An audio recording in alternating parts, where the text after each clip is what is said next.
Yo, Bren, you ready? I'm ready. Ball, are you ready? Holy shit. Dude, Ball, Oh shit. only the Twitch viewers caught it, but Ball was hitting the dab rig off camera. We started. What? Ball was getting crazy on. before the pod went live. You said we're going to delete the Twitch VOD. The dab rig. Y'all ain't see that? No, I'm the only one who peeped that one. Dude, you may be wondering right now, where is Sideshow? Wait, that's Barlow. And Josh is supposed to be there. And funny enough, we're wondering the same thing. That's fucking crazy, isn't it? Where is Wilkinson? Wilkinson, Where are you? We've been waiting here for. It's okay for the live viewers. They understand. They see that we've started 52 minutes late. Yeah. Now, but if you're a VOD watcher or a Spotify listener, shout out to the Spotify listeners. You know, shout out to the SoundCloud listeners. Are we on SoundCloud? I don't know. I think doesn't Anchor post We it to should everything? be. Shout out to them anyway. But we should be on SoundCloud. So we're gonna get our big break. But Josh said he was going to be. So first of all, the critical issue here with Wilkinson is that he forgot that we do Plat Chat on Wednesday, which is weird because we've been doing it on Wednesday for over a year. 2 years. So that's Literally, shocking in for itself. for so long now. For just so long. But yeah, he's like, I forgot what day it was. Yeah. Which is hilarious because I was on a stream yesterday. I was on a stream yesterday and somebody asked him, when is Plat Chat this week? And he said, it's at the same time as it always is. No. There's no way. I mean. Literally, yes. God, look at that. Holy. The world's roundest man. God Great damn. for a head. Dude. So anyway, he said he'd be here then in 30 minutes. It's 12:53. Yeah, he's not here. I mean, he's not here. He did send a message in the group chat that says here. Now, I said before the show, wait, we were about to start, and I was like, give it like 2 more minutes. We're going to light his ass up off the top, and then he's going to show up haphazardly. He's going to be adjusting his webcam. Camera. Ooh, sorry, guys. I didn't. Oh, I had to go to Tesco to get AAA batteries. And there he is! Yes! Dude, all right, Why are first you of all, cheering? Why are you cheering? Because I made it. Because I'm here. do you know we're live? Do you know we're live? We're on the airwaves right now, Josh. Do you know that? Shall I tell you why I'm late? Well, yeah. Actually, Wilkinson, I want to hear this excuse. Why are you late? I mean, it's not necessarily an excuse because it's not going to make me sound any better. But the reason why I'm late is that I forgot it was Wednesday, but that's not important. When Kurt sent me a message saying, yo, where are you? We're about to go live. I was in Nando's. Oh my God. Beth has never been to Nando's before, and we went shopping for some household goods, and we sat down, and they said, oh, there's going to be a 30-minute wait because, you know, the one of the ovens isn't working. And I thought, yeah, well, don't worry, I've got nothing going on. So I just sat down and was waiting for my food with all the shopping in the car. And then, and then, so got the food brought out. And so now I've got Nando's in a takeaway bag that I'll eat while the podcast is going on. You're unbelievable. I mean, also, wait, this is, you're disrespecting the Plat Chat Corporation. Yeah, I mean, you really show up late, you're just going to be sitting there eating your lunch for the show that you're supposed to be, that you showed up late for. This is It's actually really disrespectful. It's not lunch, it's dinner. Well, Okay. Okay, dude, Right. Wilkinson, you're getting move the needle? smart with me, huh? Yeah. Now you think you can get smart Are you with me giving us some lip, after huh? this bullshit you pulled, huh? Okay. Dude, Come on, Wilkinson. I've had enough Come on, of this Wilkinson, guy. enough of this. I've had enough of this guy. Before we started the show, I want to get into something more important. Brent, what is your New Year's resolution? Oh, my New Year's resolution is to do what I did in 2022, but better. Oh, that's it. Yep, because I think New Year's resolutions, some people set like they set like big goals and they might stick to it or whatnot, but I think just a little improvement that you can make, you know? Yeah. Something just a little improvement, just do that instead. And then you're more likely to hit it, and then you feel good about yourself. So slightly less shit is what you're trying to do this year. Yeah, basically. Just What's your slightly little less shit. improvement? Hmm? What is your little improvement? You said pick a little improvement. Just like, I don't know, cast better. Just fucking cast better. Be a better person. No, really specific. It's good to give specific resolutions, you know. Just vague. Just make it nice and vague, and that way, you know, you get to the end of the year and like, I fucking hit that shit. Yo, hit that shit. Shooting for the stars over here. Yeah, because it's like the better. opposite mentality to like, you know, the fucking, I keep seeing these like Sigma grind set cold shower 5 a.m. Yeah. Oh, It's because we follow DDK. Why? Baby. What, is that your Nando's? this is my Nando's, yeah. Wow. This is my Nando's. Didn't get chicken because I'm a vegetarian, so I got Why some, is the UK in grayscale? It's actually always been like that, Bren. You've just forgotten because you've been away for so long. No, I know, So- because I was there. I literally got back last night. I got in after 24 hours of traveling, and my first reflection was, holy shit, the UK is like a scene out of Bloodborne. Like, you just walk around and it's not that there's gothic architecture, but it's just like, oh my God, like everyone's walking around like this. Just like looking at the floor. Gargoyles. Everyone's walking around like a gargoyle. Everyone's wearing dark and dismal clothing. Like, Mate, I can tell you what as well. Scam artists everywhere. Look at this. So this is their wrap. This is the container. You open it up in the middle.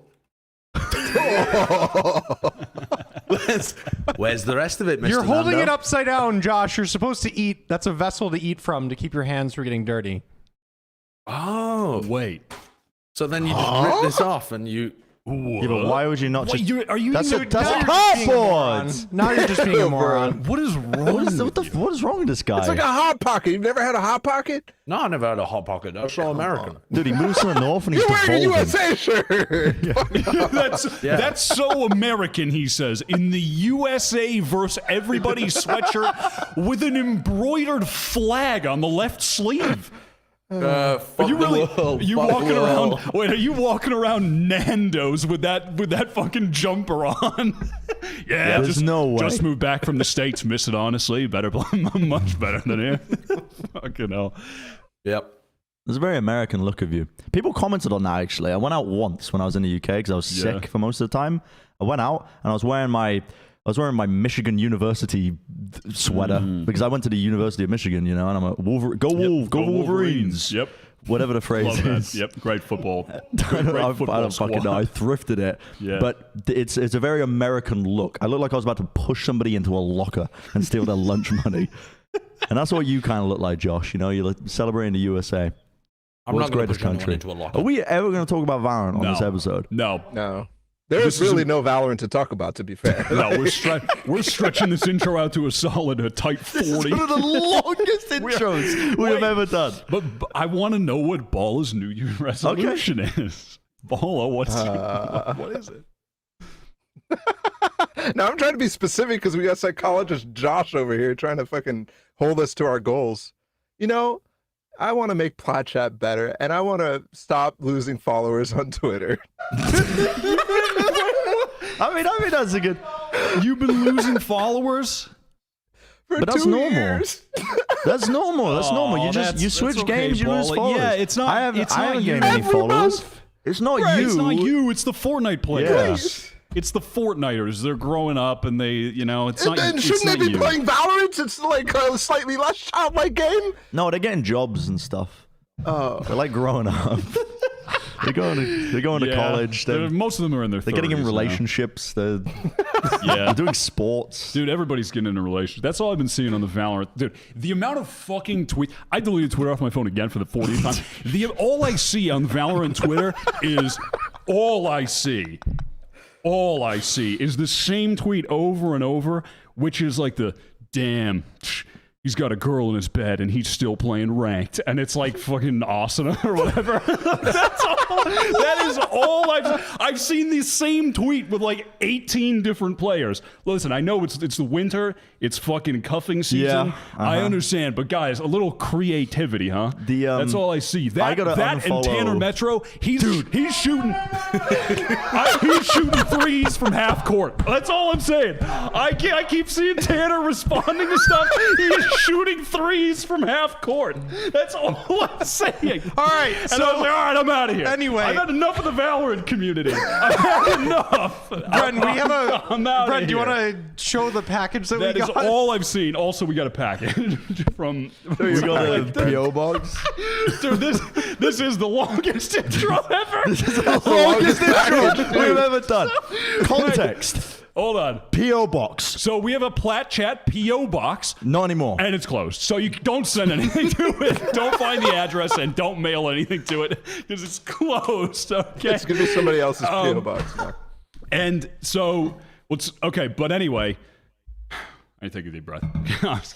Dude, I fucking crazy. sip out of my sorry, You got I the- just the had a Benny thought. jug. I keep sipping out of this like I'm like sneaking hits at a vape in class. I'm like, Okay. Okay. We haven't checked the PO box in a long time. yeah. Okay. How long? Well, this package from the Ascend Esports Club came in March. So it's been a while. We opened The the PO box in January, so that shows Yeah. you. Wow. So we checked it for that 2 months shows and then you. stopped checking it. We say Basically, we, yes. but Josh had 3 keys and didn't give them to us until Oh, he come moved out. on, bro. Okay, I would All you had to say, do was give keys to Kurt. They'll handle everything. in my defense, there's no defense. You don't I have a just forgot- defense. I You, just this forgot to entire give you a episode, key. you've been saying stuff that's been indefensible. Yeah, basically, my demons have caught up with me. Can't all wait in till this we get to his episode. top 20 list. guys. Oh yeah, wait a second. Hey, Valorant heads, you guys want to hear about? Stick around. We've got a Yeah, top we 20 actually player list. Listen, stick around. We got Valorant later. I There's swear to Valorant God. coming up. But well, this is Valorant related. This is. is from Ascend. So I'm going to see what looks like a poster. It's a poster box. Now, what could it mean if Ascend sent? Now they didn't achieve much in 2022, It was no, but this was. but off this the bat. was in March This is after 2022. Challengers. We had Yeah. one stage. This is Middle of okay. one So stage. I'm seeing it says champions on it. So Okay. this may have something to No do with way. champion. Wait, this looks. Well, it's signed from. Oh wait, all the players signed it. No fucking way! Oh, that's actually sick. Fucking God. It's a Valorant. That is sick. Valorant Champions Berlin 2021. The champions win. No, that is actually players sick. That's actually signed so cool. That is That's actually incredible. awesome. We could have had that up We could have for so long. This is sick. I mean, this is let's get one awesome. from- And it's like the Let's get proper one- poster. That's Let's see if awesome. Loud will send us one for 2024. And we'll just With the run players one. that they don't have anymore, Josh. They don't exist. Dude, Let's that run is one really year in awesome. the past. awesome. Thank you. Yeah, thank you guys. Send esports. They were tuning into every episode. When are they gonna? When are they going to open this? When are they going to get Those ungrateful dickheads. They didn't even shout us out or anything. We finally got. Now- we finally did. I know. We could take off some of these Overwatch posters in the background because you don't use the studio for Overwatch anymore. And is that game even out still? Now, speaking of Did Overwatch, they shut down the servers? Go on. just to keep this intro going a little bit longer, I received a package. Now, I'm not on the Overwatch You got show an anymore, Overwatch but I got an Whoa. Overwatch package from the Toronto Defiant. Oh, that's great. Mate, And that this is from was- so long ago. When was this? Oh yeah, I gotta be careful the label. You're gonna leak your address. But this is the Toronto Defiant sent me this. We are Defiant, and it says, "Hey Bren, Overwatch League opening weekend is around the corner, and we're giving you our new Cyber collection. Enjoy." So they gave me their new Cyber collection. Thanks for this. I'm assuming this was Artemis. Thank you for this. And, You know, in a This way, it is, is around the being like a corner TV. again. Yeah, I'm not. It is. Well, who knows? Like, is he This is obviously gonna really fucking die? persuading all companies in esports never to send us anything ever again. No. Because, no. I mean, We are opening a new PO box for 2023. I'm going to have the keys to it, and I'm going to check it because it takes 2 seconds. All you have to do is stop at the post office on your way home from doing an errand. Yep. I don't Send us run all errands. kinds of stuff. I don't run errands and I don't have a car. It was it was out of my way. Stop. Yeah, Stop talking and chewing your peri.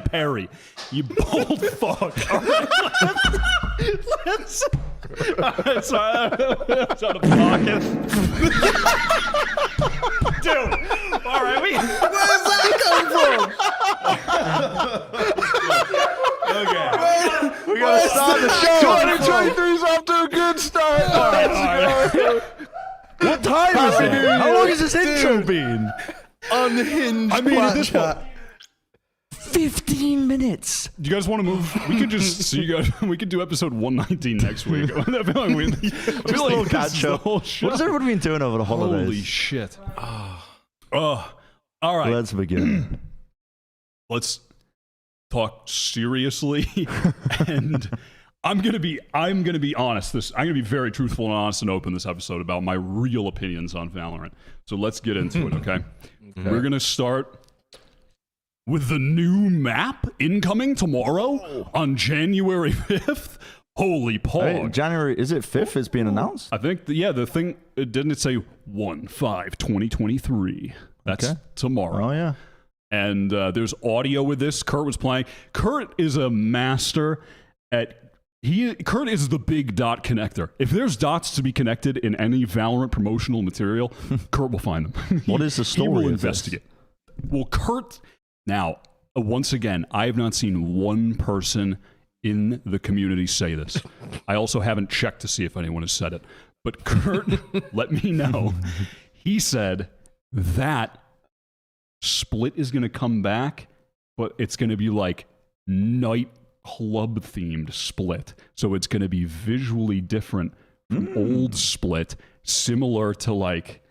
Oh, you think know what I that's mean? what they're going to do with it? And then, because the other promotional materials, they're talking about, what was the name of the thing, Kurt? Like the map that you... Lost City.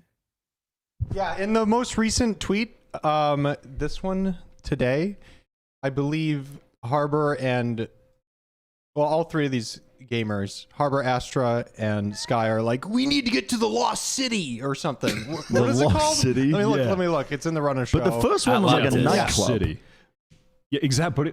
But But look, it's what's going to happen. Okay, listen to me. On January 5th, let him cook. Tomorrow. Split Jesse. is going to get re-released with the new map at the same time. And there might be a new agent as well. And Act A new 6 agent? is going to start. They're doing it all. Trust me. Well, no. Episode 6 doesn't Episode start till 6. next week. Don't they alternate the agent and maps? They're That's what they've changing said it. they wanted to do in the past. Yeah. Yeah, I don't know if a new agent, but there is a little blip about a new agent here. Is anyone else Actually. disappointed they're removing Breeze? I'm genuinely disappointed Oh, dude. that they're removing Breeze. I mean, yeah. I mean, yeah, but didn't we Welcome have to, this like, conversation? episode 109. We did that. Oh, okay. Yeah. Okay. I swear we. Okay. But no, get Okay. your shit off. No. Get it. No, I'm it's sorry. fine. I'm Go just. ahead, Brent. Go ahead. I'm going. No, get your no, shit it's off, fine. Brent. It's fine. Tell us I'm why okay. I Icebox should watched be the removed episode. for I remember. time. I remember everyone going, "Why not Icebox?" Yep. That, So, yeah. but we don't need to rehash this. Okay. We can do Sorry. the intro again Josh if you want. just got me so riled up that I'm just firing on all cylinders at this point. What do we want from the I new didn't map? mean to go in on you there. Because for me, I want the gulag. Oh to- Yeah, yeah, Do not let yeah. him I knew it. I'm telling Wait, you. I have a real. Hold on. I've got a. Stop. I've got a real theory though. Okay. Yep. In that video, the last one, Kurt, can you pull that up again? The one with the Sky and Harbor. Kurt, we were listening to the voice files. Did you reverse them? You slow them You down. mean the reverse them? audio that is with the video? Yeah. Okay. And we were diving in deep. Okay. And Harbor and Astor were like, "Oh, Sky, stay behind. They're coming."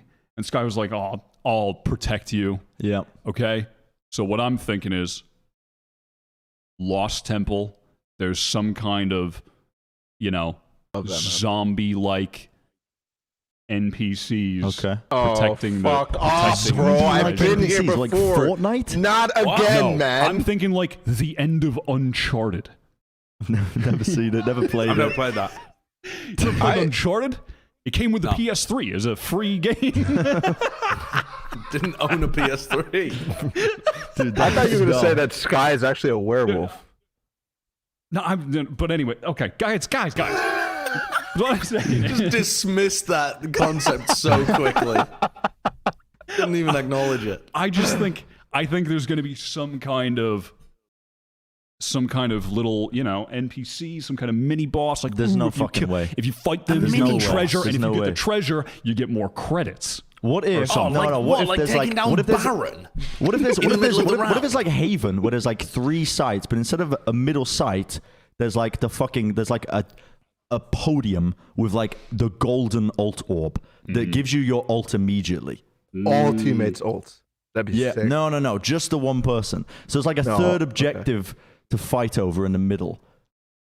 So then, surround okay. ults. So if someone plants on one of the sites, Fuck, the that's a good defenders gimmick. have to try and retake and stop the lurker getting the golden ult. No, because the orb disappears No, but when somebody the- plants. it Josh, do you even disappears. played a fucking game? You're talking about a completely different orb concept. I don't know if it, No, it would follows the same obviously would have the rules. same properties as normal orbs. Oh, This obviously, guy can't fucking do game dev. I'm telling you. he just doesn't get it. He just doesn't get it. I Okay. have evidence for the gulag theory, though. I'm not fucking kidding. I'm not kidding.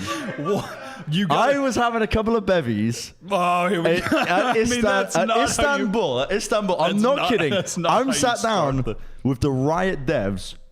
The light just Yeah, went the light out. just went out. I was sitting around with the Riot devs, and I mentioned the gulag, and they got deep in their drinks. Oh, they all just started sipping at the Yes. same time. They all just went, oh, get us away from this fucking crazy guy. They were like, we don't want to yeah, hear maybe it. it's that. Maybe it's Yeah, that might not mean that it's about to be in the you game. take that as they're hiding the truth. I like them. But it could be. But I also want to see, I mean, have you guys talked about Split? Well, we can go You've back. been here the whole time. What do you mean? No, I mean, like, because I went on like a pilgrimage for like 3 months of what it Oh, felt you mean weeks ago? Have you ever talked about Split? I like spent the last many weeks like dissociating, just in Go a ahead, state Brent. of. Just fuck it, dude. Go ahead. What do you want from Split? I want them to widen up a little bit because the map is fun in what pro a play. hot take. Is that a hot take? I don't fucking know. Is it? No. Frank, I get don't your shit follow- up. Don't let the dude. Don't let Josh. This guy's just of all like people little keep- snide Wilkinson, comments shut up, from Wilkinson. Wilkinson, who was 52 minutes late. All right, Wilkinson, I need that report on my desk by Monday. I'll eat Okay. my peri chicken and let you cook. All right, Yeah, all right. but anyway, I want them to widen up the map a little bit with Split because the reason the map is so insufferable, I hate playing it in ranked, is because it requires like actual coordinated team play with utility and people taking space and scaling effectively and not just rushing a site, which is just the antithesis of what people want to do in ranked. And so widen up a little bit, give some more avenues for different shit, you know what I mean? Widen it up a little bit because it's fine in pro play. I like watching it, but this guy, look at him. Just look Dude, at it this looks like dude, you're just doing man. Jaws size. You're trying to handsome Squidward looking ass for your news resolution. trying to get chiseled. Oh my I'm done. God. We don't want to talk about Valorant. No, we do want to talk about Valorant. I want to talk. But Kurt, you can want to pull talk up- about Valorant? We've already talked about weeks ago. That's the distinguishing factor. I've just got here. I just want. I was 50 minutes late. You're 5 weeks late. What do you mean you just got here? What do you mean you just got here? In what context did you just get here? So I was away for a long time. Right? I was in Korea and Japan, just going Have around. you not been on since then? No, I have. I went back to Austin, but I flew back to Austin to see Connor for like 5 days, and I was on for one episode. And it didn't feel real. It didn't feel like I was back in Austin because we were going out every night. I wasn't like Right. in a good routine. And then I immediately flew to my nan's place for Christmas to Right. spend Christmas and New Year's in the UK. and I've just got back, and now it's like I feel like I'm ready. I'm focused. You know, this is my setup when I was at my nan's. I took the drawers out of a chest of drawers so I could fit my legs through and use it as a desk. I had to get books from her bookshelf to prop up the thing. Stably, bro. I'm fucking splitting headache, and I'm just. I mean, god damn. Bro. Yeah, I had the setup. You know, I also like the way that Bren's entire point that he's just gone on could be summed up as, I've just taken a 3-month holiday. Of course I don't know what's going on. Oh no, poor me. I've just been on holiday for 3 months. I was following the shit. Yep. That's good to know. What a blatant lie! I mean, What a was blatant following lie! stuff. What a blatant and flagrant I was following disassociation stuff. with the truth. I was watching stuff. I was keeping my one eye on my ops. Who won glute clash? Ooh, probably like was it Fnatic? That's a tournament I'm trying to watch. It wasn't Fnatic. No. Who played in it? Was it Heretics? No. Heretic. Did you guys watch the fucking did. glute clash? I mean, they did play in it. Didn't they? Yeah. oh, Navi won. Heretics? No, they did not. They didn't? I thought they beefed in this Neither of one. the teams that Bren mentioned played in it. Oh, yeah. shit. Okay. Yeah. Damn, you wasn't trying to tap into the Parla run. Not really. No. Not Okay, really. let's talk. I want to talk about Valorant though. Could you pull up? Could you pull up this split thing again? Also, the one with the club split. Also, guys, what happened to John Olsen? Do you remember that guy? Where did John he go? Olsen with Lammy Snacks. Did he change his name? Does he still play? Remember when he was Why are you like an talking about John upcoming player? Olsen? I don't know. Kirk, can you show us a link? What is happening? Oh no, but I just wanted to look at that again because I wanted to point out because someone look, Is it definitely split? No, I don't think it is. That looks like I don't think it is. I think it looks like split. It's you got the cityscape. You have some foliage on What the if- right. There's foliage on split. Hold up. What if we're all thinking like there's some hints, right? Because they're like what do they call it? The Lost Temple when Yeah. they're running towards it. What if The the Lost Lost Temple City. is just a nightclub? Yeah. What if it's just the name of like a nightclub and it's like a high-tech cyberpunk themed like nightclub? Because that fade Yeah. shit is like the music's bumping in the background. It's like you're in that one area overpass in CS. You can hear the club just like boom, boom, boom through the wall. You know what I mean? As you're like rushing, you're running to get to Monster. The Lost Any Temple CS sounds heads? like that sounds like a great club actually. Yeah, the Lost Fade, Temple. I'd Fade, go and to the Phoenix, Lost Fade, Temple. Phoenix, Yoru, Raze, all going to like it's essentially like Bounce by the Ounce, just surrounded by different NPCs that are just chewing their faces off once you get in there. Yeah, but like, I know that's a niche reference that no one's gonna get. I mean, But- Have a little Google Don't of pull Bounce it up by on the Ounce. stream. I wouldn't pull it up on. I wouldn't pull it up. I mean, on, some on the people pod. are probably crying right now. Josh's got the whole squad Yeah. back in the UK dying right now. Ryan emoji. But like all right. all the hints point towards it being like that kind of vibe. Yeah, I think it's This not is lit. split, What are you man. talking about? I'm It's kind of rolling split. with Split's Kurt. going to be night, and the Lost Temple is going to be an Aztec themed map. Yeah, I'm rolling with Kurt. I'm rolling with. I feel like- I'm BK on this tilted one. if they do teasers for Split. I think that's so lame. The Yeah, I map's don't think it's gonna be already like a that. thing. But also, I feel like they can't do a nighttime map anyway. I don't care which type of map it is, like whether it's split or whether it's a new one. I don't feel like their visualization ideals, the philosophy they come into where everything needs to be really obviously visible, the agents can't blend into the background. Like, how do you do a nighttime map really you well? consider there? Pearl a daytime map? Pearl a nighttime map? Is it? Yeah, Is it supposed to be it's night? under the it's fucking ocean. underwater. Well, then who gives a fuck whether it's day or night? Yeah, I agree. Why are we talking I mean, about But it's got a permanent, bioluminescent globe over it, doesn't But a it? nightclub can have glow. Yeah, there would be. I think there'd be a lot of lights. I'm street set lights, on this club nightclub lights. idea. I'm telling you. I think there'd be a lot of lights still. I think it would be fine even if it was night. There are night maps in other games, right? Yeah. Isn't like League of I mean, Legends yes, takes place there are at night night? maps in other games. doesn't it? League of Legends. I don't know. Yeah, like the League map. Does it it? looks kind of dark. I think it's I think it- daytime. Maybe. I don't know. Maybe not. That wasn't probably the best point of reference. When we're talking about No. Valorant.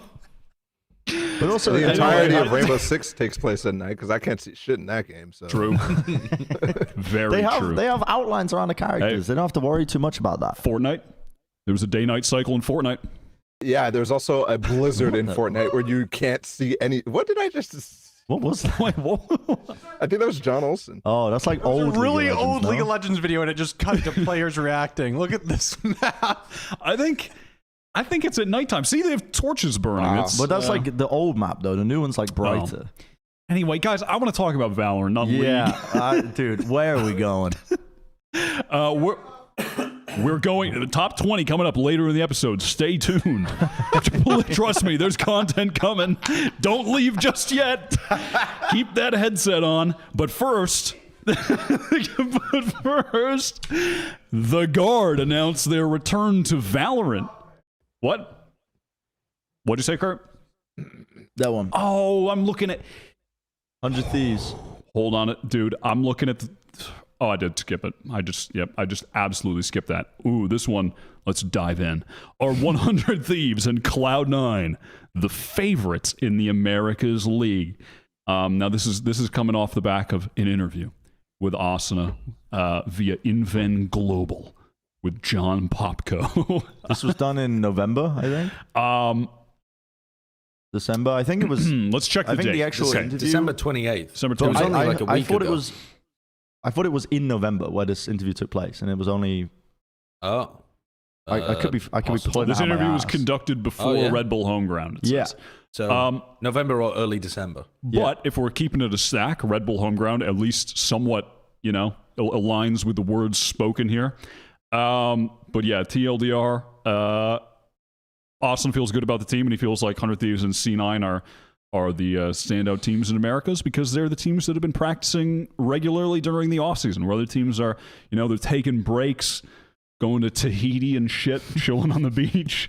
But 100 Thieves and Cloud9, they're in the laboratory. They've been continuing to grind and work hard. And a lot of the teams, like the international teams, were working out, getting players in the country. Like Sen, just got Pancata in this past week, I think, so they can just start practicing now. But Mike the Grunt Worker. I feel like I feel like what though, does it say that? Mike is a really good coach. He was a lot more of the Grunt Worker. just an image of him eating orange chicken and snuffling as he just rustles through papers and draws down different defaults. I just see him doing manual labor in the Dallas I house. feel like the biggest thing though that is wrong with this statement and this article is that he's only talking about people in North America. Leviathan, I believe, they've been playing, so I assume they've been scrimming during the same period of time as well.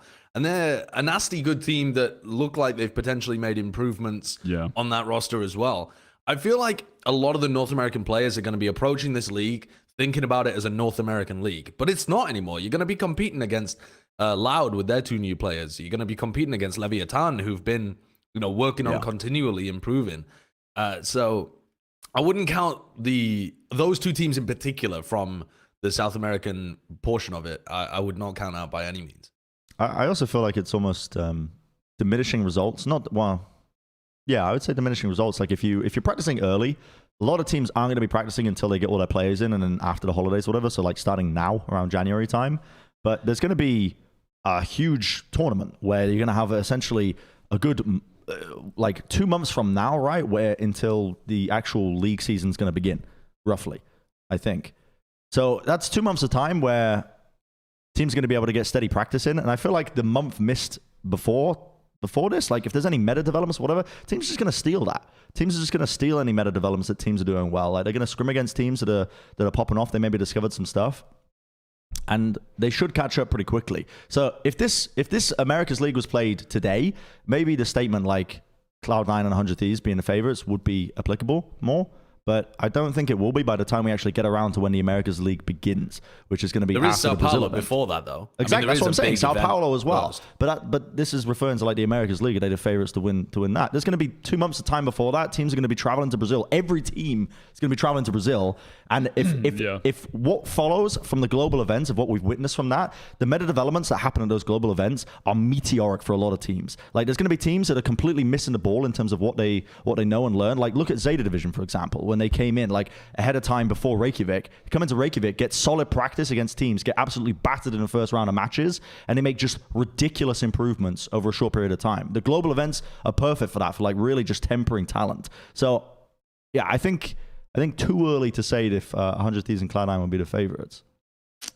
Yeah, I mean, I think 100 Thieves you got to call as a favorite, though, I think, at this point. I think most people would agree with the concept in general, just based on the roster strength of the two teams, frankly, because people have been really high on these squads anyway. But yeah, I mean, there's just something that sticks in my teeth about Cloud9. I'd love to believe in this roster, and I'd love to hop on the hype train of everybody else saying it's a super team and they're going to dominate, et cetera, et cetera. But I think that this squad still has a lot to prove. I mean, the 2022 year was so rough from the C9 core, even with the player quality that they had. And with stuff like the meta moving away from having the same level of dominance with Jet and with Chamber, there's no guarantee that you're getting best in the world status out of ENGH anymore.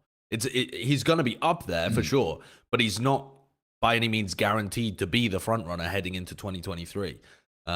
So I think there's a lot of, and then you're also speaking about role overlap as well, and Leaf having to shift his position, Zelsis or Zeppa, one of them having to shift. So I think roles is a big question mark with Cloud9. I think it's way too early to call for Cloud9, just based on the fact that they're, you know, when Asana's making a statement that they're the standout teams that they've played against, they are literally not able to compare against some of the teams that haven't started scrimming yet. And they haven't started scrimming because they haven't been avoiding scrims because they're fucking lazy.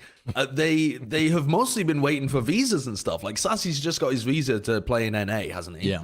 Artist just talked about the fact that he's just got to North America and started playing terrorizing ranked over there instead of Europe. And I'm sure some of the other teams are in similar boats. Yep. It's literally just a factor of every single interviewer asking who is going to be the best in the league. That is not going to happen for another 4 months. And the players not really, I mean, this is no fault of Asuna either, but like, who cares when Sao Paulo is the first tournament that's going to come up and none of these teams have played. So I don't put that much stock into what Asuna says about this, but the question itself, I agree with Josh. I mean, 100 Thieves is. I have a question for Josh. Wyatt. Are you going to play, shoot. now that you're living in the UK, did you see that artist tweet? Yeah. How much EMEA ranked have you played? I just want to know, I want to gather your experience. I haven't played any because my account is still NA. Do you think you're going to be playing on East Coast NA? No, I'm not going to be playing on East Coast NA with 100 ping. What do you mean?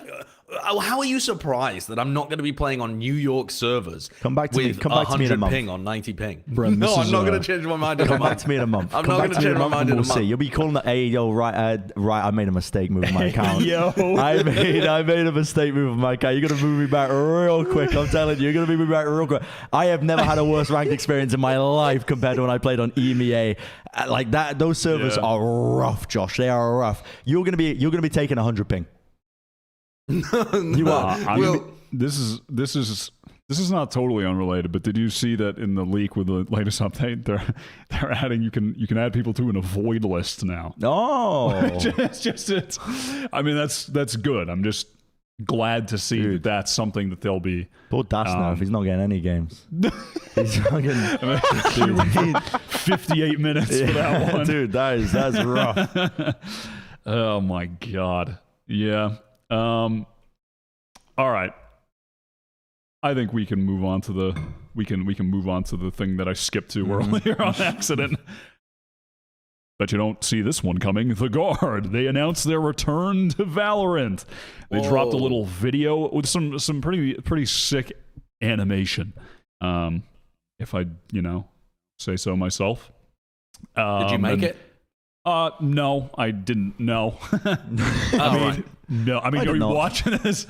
No. I haven't seen this yet. No. This is pretty God, sweet. this is so cool. It's and then at the end, Jet comes up to ask you if you want to play some games. On the iPad. Have you And got Angry then Birds? I say, yeah, I do want to play Clash of Clans. And then they hit you with like the Avengers, like Thanos will return in 2024 at the end or whatever the fuck. But the Guard will be returning in 2023. And as of right now, they have the same, according to, I'm referencing the spreadsheet from Flynn on Twitter, but they have same roster as before with Trent, Net, Valen, and Jonah P, and then in place of Saya player, they've been playing with Tex. So that was a leaked roster, right? That is the leak. That is the presumed roster From at this point. Flyers video.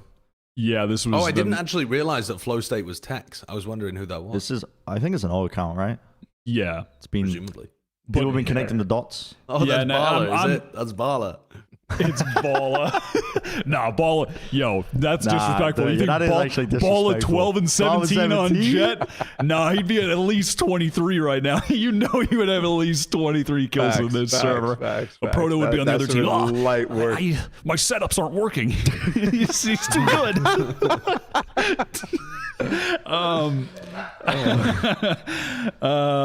But how are you guys feeling? You think they're gonna cook it up? Good roster.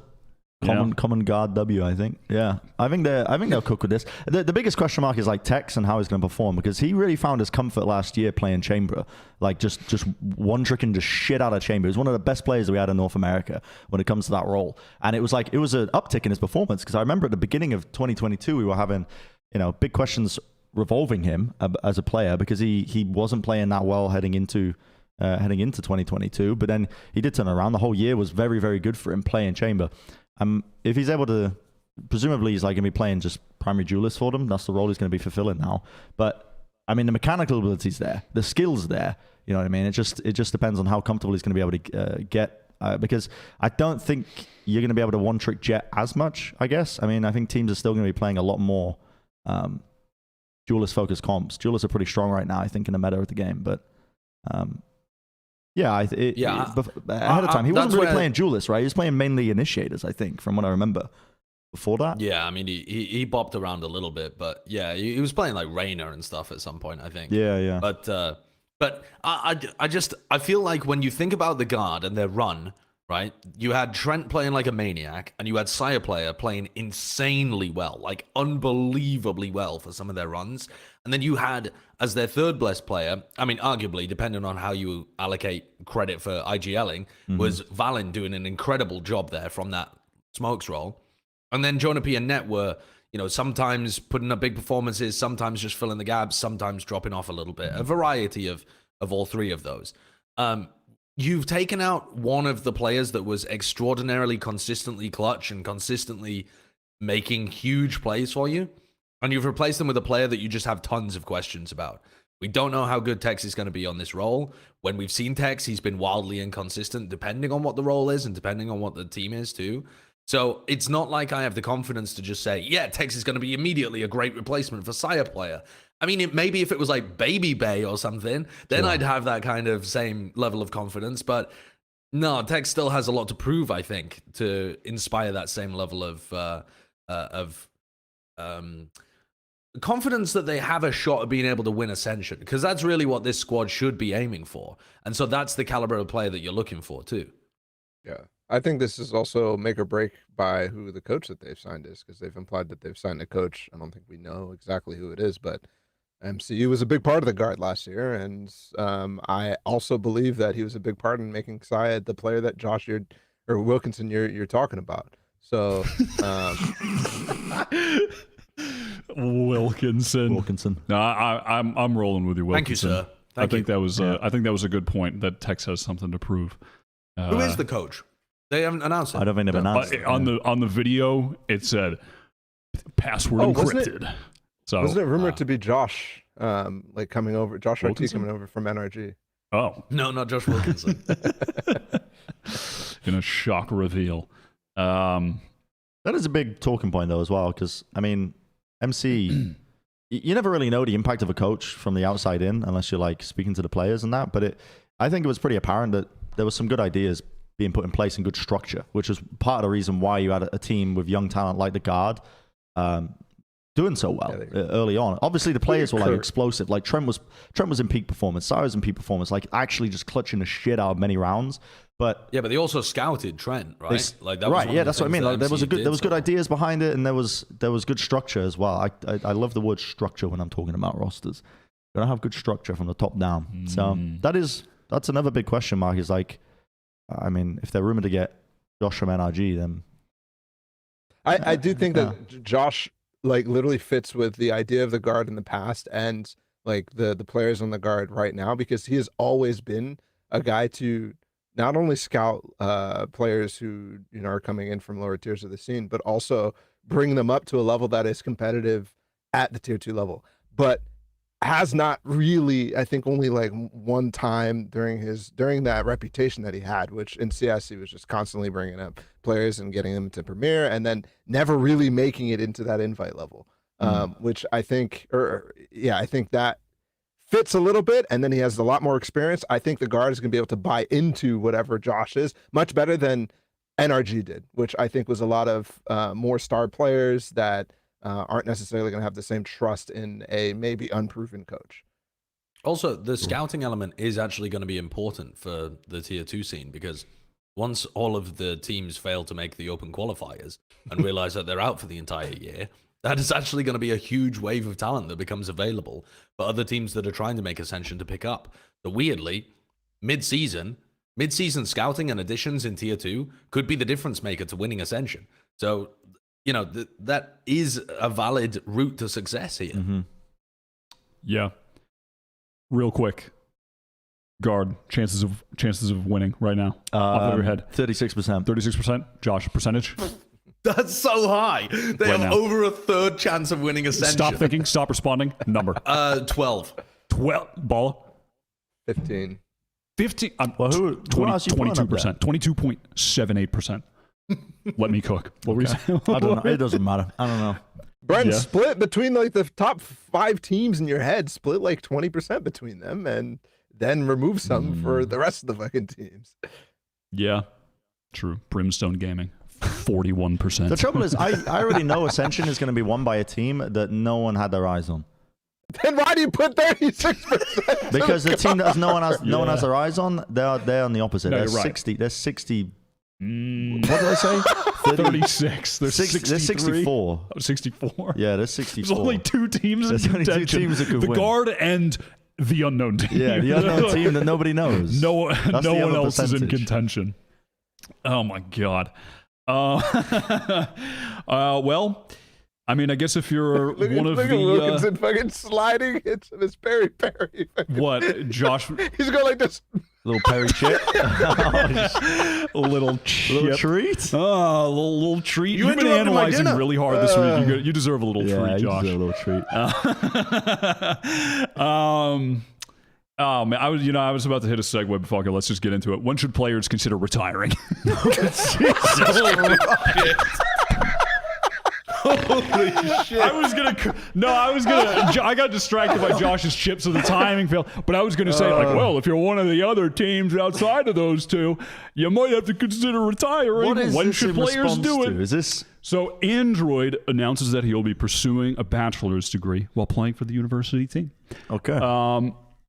And he's posted about that, and that's pretty cool. Wish him the best of luck. But it's also, I think it raises in an interesting topic, because Android was really strong in the pro scene. He was a very good player, and his replacement from NRG, which was the last time I believe he was actively playing on a top team, was questionable. Really? I mean, they removed him at the last second as Chamber was coming into the meta to get Ethan, and then they switched Text to full-time Chamber, but Android had already been playing Chamber and was looking super good on it. So it was a questionable move, and then that was like right before, I can't remember which segment of the tournament it was for VCT, but that was like right before that portion of the tournament was starting. It was Wasn't it after open early qualifiers? 2022. Yeah, it was after they had qualified, I think. It was early 2022. I mean, it was just after Ethan got the boot from under Thieves, and then right after that. Yeah, so it was just sorry, man. Cook. I want to cook real quick, because I think people just assume like, retirement, meaning like, you're not playing a game anymore. But there are very smart avenues that you can take in esports if you're trying to be a pro player that now includes collegiate, because there's so many resources being pushed into the collegiate scene that this is actually, I think this is a really smart move for Android. There is so much competition to get into, not only the top premier championship teams because there's so many limited spots there, but even the tier 2 teams as well. Teams are there's not only so many spots, and especially with the news that they're only going to be having the one qualifier stage. I don't know if they're going to be changing that or not. They should change it, but it's in flux. Like there's so much RNG elements. Like one bad turn of the qualifier could just ruin your year. But a move like this means that you're actually building towards your future outside of esports. Really smart. Like, listen, go into education, get a degree under your belt as well. You can get it paid for with like a scholarship or whatever if you're playing for like an esports team. It's a really, really smart avenue as well because you keep playing at the same time. There's no reason your career has to end at the other end of this, you getting this degree or whatever. You can move into, if you wanted to, go into pro play again after that point, you've got experience into your belt as well. Collegiate is a valid avenue at this point in time. I mean, even if he doesn't want to revive his pro career, if he's going into university to study sports psychology, well, the applications for esports teams using sports psychologists to pair his expertise as being a former player with whatever he learns there is going to offer him really unique opportunities in the gaming space that other sports psychologists with even much more experience being sports psychologists won't have access to. So, it's just a good career decision. I think it's you want to hear a made-up good stat? move.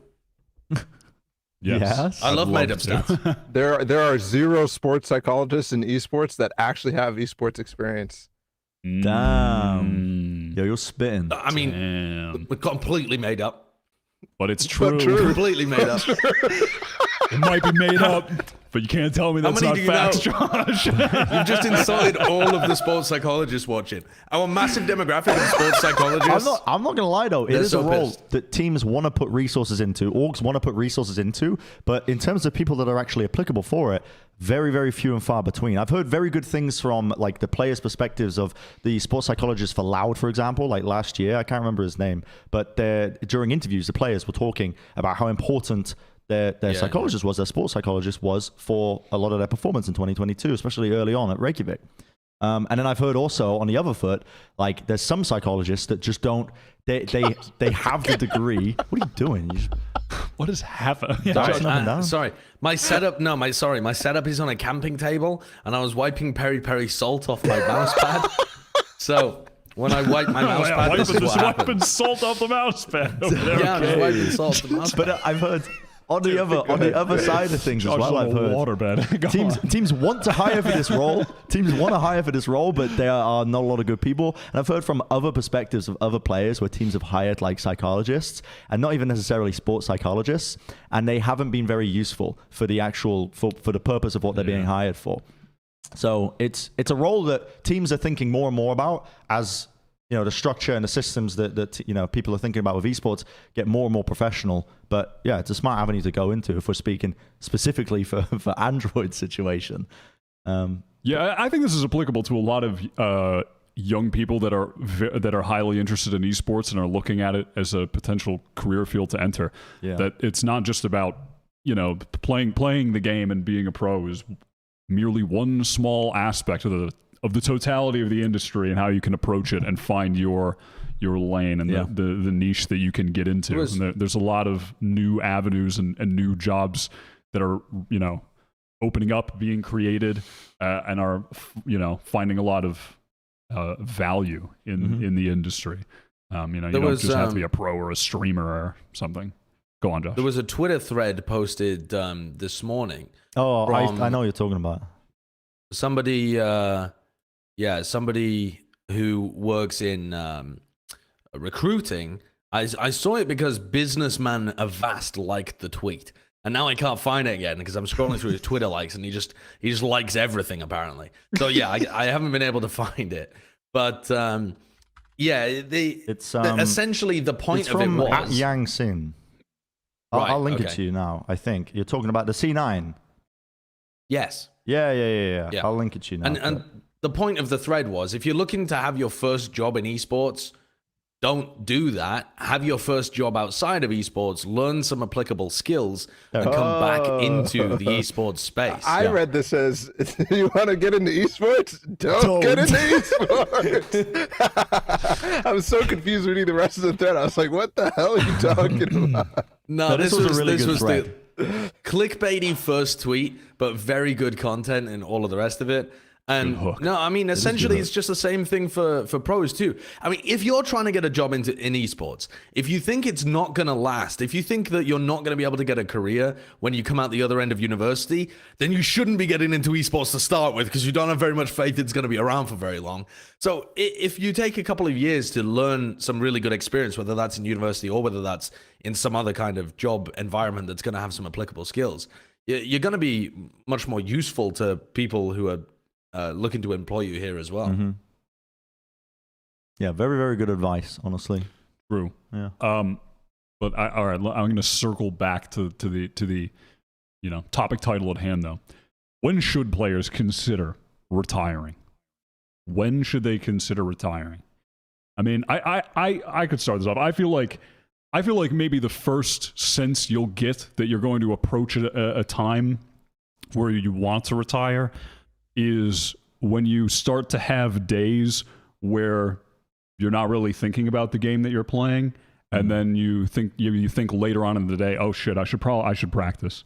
I should play, like I have to play ranked. Yeah, like the passion starts to fade a little bit. When you just start thinking about other things. And then because I think that's the first domino, really, is when that inherent just unforced passion to be on and playing and grinding, like you shouldn't have to be watching like motivational videos to get out there and grind. Like if you really like the people that are amazing at Valorant or any game, whatever, like they love it and are naturally inclined to just engage in it and are thinking about it all the time. It's very different. I feel like that's like I think that's the first part of when you're going to come to the point where you realize I should move on. And unfortunately, it's super common because where people experience burnout if they're pro players. Because if you make the obvious comparison to sports, just athletes in sports, they're not going to be playing the game 24 hours.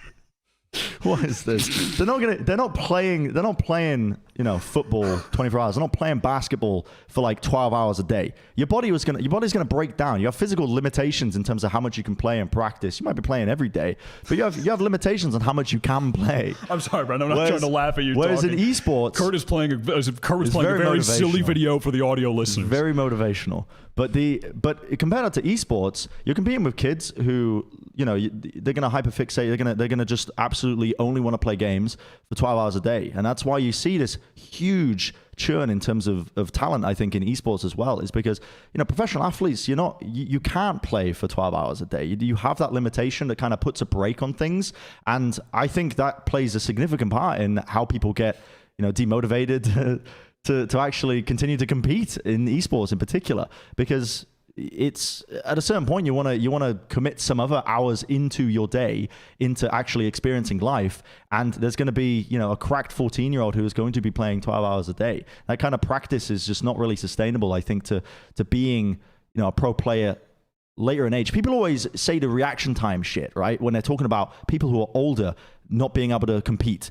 I don't think that's it. I think it's literally a case. Not true. It's not true. It's literally, I think, a case of hours committed. You see Braun on the court lately? Dude, whether or not you can keep that passion going. Stumbling out there. Stumbling. LeBron. I'm dying to have us talk about the Lakers on here one day.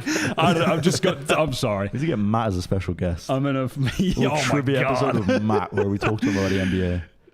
Jesus. Yeah, I think people always talk about the reaction time shit. The reaction time is it's not true. It's literally about whether or not you can keep your passion going. And guess what? Very, very fucking difficult to do when you're 26-year-old and you want to date, you want to actually experience your life in a day other than playing ranked gaming, scrimming for 12 hours a day. Like, it's just not a thing that most people think about.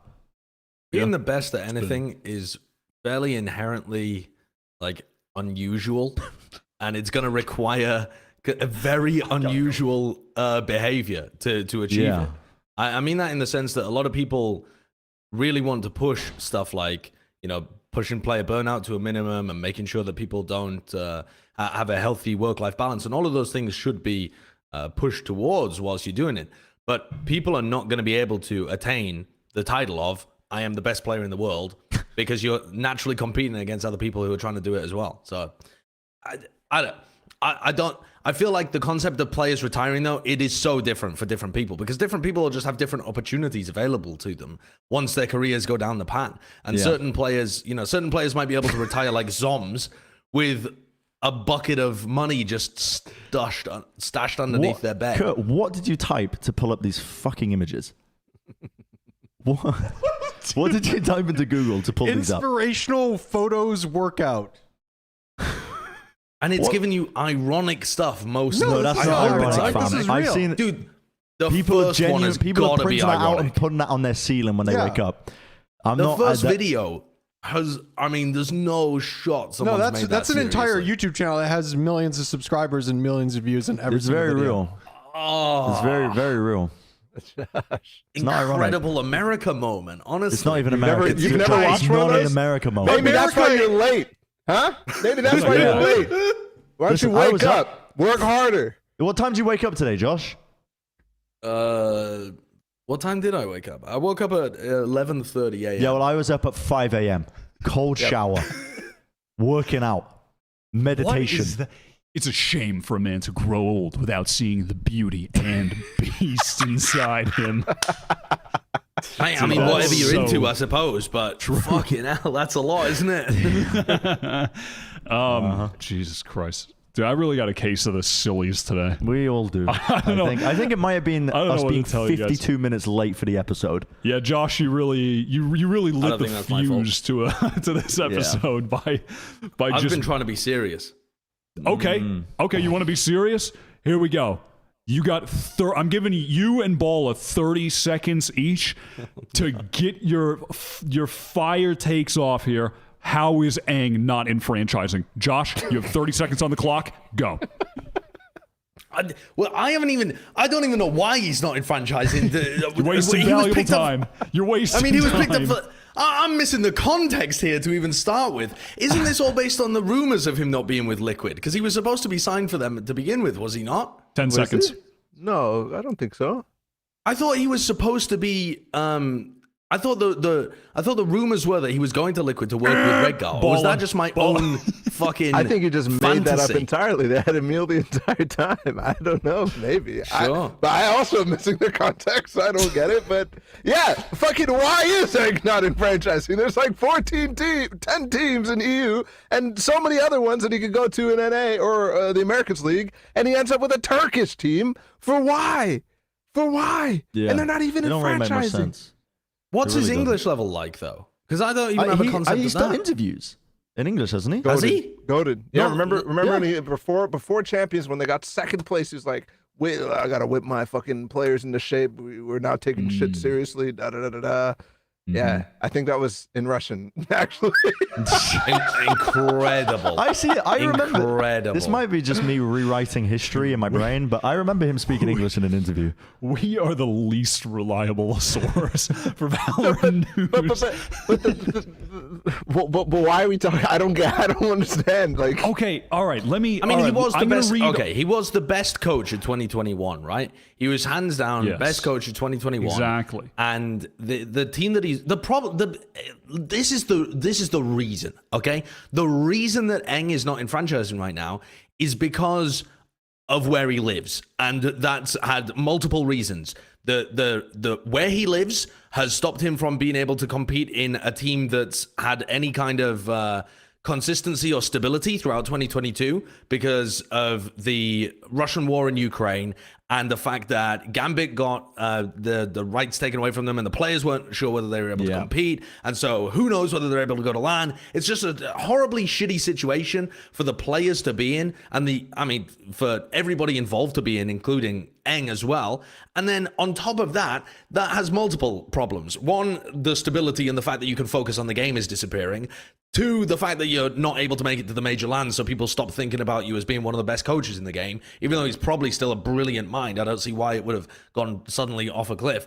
And three, the other reason being that he's because of where he lives and the fact that the game is incredibly unpopular there, and because most of the people in that region tend to play within teams that speak Russian, he doesn't have the ability I would assume, although I don't know about his language skills, to really peddle his abilities to all of the teams available in franchising. So I think it's just a really unfortunate set of circumstances where if Gambit hadn't been penalized, if there hadn't been a war happening and they had been able to perform at LAN events, maybe he would have been picked up. Maybe if the game was more popular in CIS, he would have been picked up because there'd be more opportunities. Maybe if...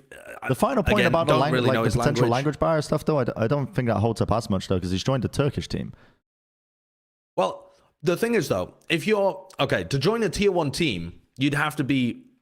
Let's take the hypothetical that his English isn't very good. It's only very passable, right? In a hypothetical scenario, you've got a really good coach with quite bad English. All the tier 1 teams might not take a pass on him, but a tier 2 team might be like, well, fuck yeah. I mean, I know this guy's incredible, much better than the players that we can get. So we're willing to jump through the hoops to solve the translation problems so that we can get value out of him. It doesn't mean his English is perfect just because he's there. You'd need that from a primary source. We'd have to, actually know what his skills are like. Yeah. I think if you have the resources to pick him up, because it's just a logistical nightmare, honestly, with the Russia's invasion of Ukraine, to pick up Russian players, or it's been done. I mean, esports orgs have done it, right? Cloud9, a US org, picked up a lot of... They picked up the entirety of Gambit. Yeah. The entirety of Gambit, right? Which is like, Liquid have picked up Nats and Redguard, but they weren't allowed to use them in Red Bull Homeground, so it's not like... But that's what I mean. It's a logistical nightmare at the moment to try and work out how you can actually, get the players and either play them or get them in the countries where they're actually going to be able to work. But ENGH is a character. He's a guy who's worth it. Just based off of the reasons that we've already spoken about in 2021, like he should be getting picked up now. Yeah, I would say so. The other aspect too is that at the very beginning of franchising, when all these teams learned that they're going to, and this is something I think Don from Psycho from Sentinels talked about, is like, you don't have that much time if you're going to get picked up as a coach to actually build a roster around it. Almost all of the EU teams went with a coach that they've had experience with already to build that team out. So you're not going to want to swap coaches after they go through that process, because they clearly had a vision in mind. So ENGH not being in the position already to do that, you saw basically one coach get signed to one of these EU partnership teams, and I think that's Salah, right? To be honest, though, halfway through this season, when one of the teams or 4 of the teams are shitting the bed and their project has failed and it was their responsibility because they picked the roster and because they had the vision, you're going to see people in the management positions, the GM positions, look to try and make a shift at that kind of level. And that's where people like ENGH potentially can, swoop in and be the fixer. What's the reference in Pulp Fiction? Is it Mr. Wolf or something? The guy that comes in and can just fix everything. I think he's called The Wolf. I don't think he's called Mr. Wolf. That's the one that eats the grandma and blows down the houses. That's Mr. Wolf. Yeah, I don't know. But yeah, I think that's a good I think also go off ball. He's cooking. Well, I'm just thinking about like what's actually happened this week, and I'm remembering now, like in terms of Russian players and Russian coaches or whatever, there was a like super team, like CIS team being formed in Turkey, I think, for the Istanbul Wildcats, with like SSK, with like Defo, and like a bunch of Russian players that were just going to be playing in a different VRL, because I think that's what, when CIS VRL got canceled, that's what they said could happen, and it just fell apart, and that's not occurring anymore. And I'm wondering, I don't have details, but I've heard that it's fallen apart specifically because like that's not actually true, that players can, or CIS players can actually form a team and play at different VRLs. So maybe that has something to do with, like, I don't know. Well, actually, probably nothing to do with ENGH, but no, but that might also be an interesting, story. It is interesting, though.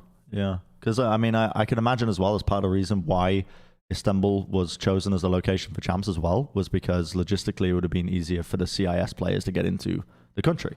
Like, they just don't have as many limitations in terms of visa applications to get in and play there. But with VRLs, the whole point of it is like developing regional talent. So you want to just keep it to like VR Turkey. Why would you? Yeah, I don't know. You wouldn't really be making exceptions, I don't think, because then anybody could because just go CIS doesn't. No, but the CIS players don't have anywhere to play. I know, but then what are they just going to make Turkey like the anyone can play in Turkey, or No, Like, it's if you made exceptions to what it. they said in the announcement when CIS was like deleted was they could go play anywhere and they won't count towards the regional restrictions. I see. That's what it said. Okay. But maybe the exception is like, well, you can't make full CIS teams. But Right, you still, I don't know, can go play in other regions. So they do Alright. count. I think we've capped that one off. Let's get into it. This is the part of the episode that everybody was waiting It's the for. moment we've all been waiting for. I promised you guys we'd talk about Valorant, and here we are. I don't know about you guys, but I had some unholy takes. Oh, you actually did this properly. I want to hold on. What do you mean? Whoa. What Wait. does that mean? No. Continue. Guy, Yeah, cook. Wyatt, cook. let me cook. I've got the spatula. Hold Okay. on. Yep. Let me cook. Let me set the stage. Okay. It's the off season. Ain't shit to talk about. Okay. So, and that's when Kurt came up with his genius idea. So we're going to talk about the top 10 players of 2023 before a single match has been played. Who we think the top 10 players will be. Now, we all submitted a list of like up to 20 players, and then there's Yeah. the ranking. Kurt coded an algorithm that places numbers and shit everywhere. And, and crucially, so the way we've done this also, Kurt laid out the assignment, which was to do it in like a retrospective fashion where it's as if we've already seen the year play out. So I forgot to do that. we're doing it's okay. He didn't understand Some of you the did, some of you assignment. didn't. I think it'll be fine. Okay. It's fine. Okay. So we have like, so you know, if you've watched our top 10 list before, there's like the aggregate and we have like the quotes and stuff. Yep. So like the quotes will be like, oh, this player was amazing at Masters Tokyo. This tournament that has not yet happened. So this is extremely predictive, but so this is I our don't know, we top just get 10 into I can't players wait. of 2023. I'm trying to now we can get into it. I don't know Our what this is going to be. is going to be so fucking funny. People are going to be searching this in 2024 once. Yeah. and they're going to find this and be like, what the fuck from are like a these year guys? ago. It's going to be a crazy spike in a year. So one thing I want to note before we get started is that usually we have each member of talent do 15 players and then I combine them all to make a top 10. This time we did 20 players and we only had 2 players out of all of your lists be voted by everyone. Only 2 players. What? wait, What? Yes. What? What? Sorry. It's true. No, I'll let you know at never the mind. end. Never mind. I was Which going to is start listening crazy. to these, but that That should be on every... outrageous. Now Only we 2 can- players on everyone's list. I'm going to keep it a stack. Oh, hold up. Avast fucked everything up. I'm just That's going I it. to. think Bren Everything up. fucked everything up, but that's fine. What did you do? And Ryan's got some sniper picks. Oh, he's got Demon Why? 1 at I'll number 1. explain at the end. why? You'll Okay. explain what you're about to say. I'm not. After. No. Don't I'm just spoil going to it. say. Yeah, no. I'm not going to. I had an epiphany earlier. Let's get into the list. What is this going to be cooked up All with? right. The top 10 players of 2023. The official list. The official list. Tune in. Tell everyone. Let's get this fucking ball rolling. All right, Kurt, pull up the graphic. Number 10 is... My God, it's Zekin. Second. The best flex player, the MVP of Sentinels when they won Masters Tokyo. A quote from me. Zekin at number 10. Where's his highlights? Where are his highlights from Masters Tokyo? This is them right here. This is it. That's This is it, Knowles yeah. versus XZ. Exit. I mean, yeah, there was a whole thing. Rex Regum Keon got kicked out of the franchise league. Exit replaced them. and they went to Masters Tokyo. Remember that? It was crazy. That was wild. I think I think Zekin.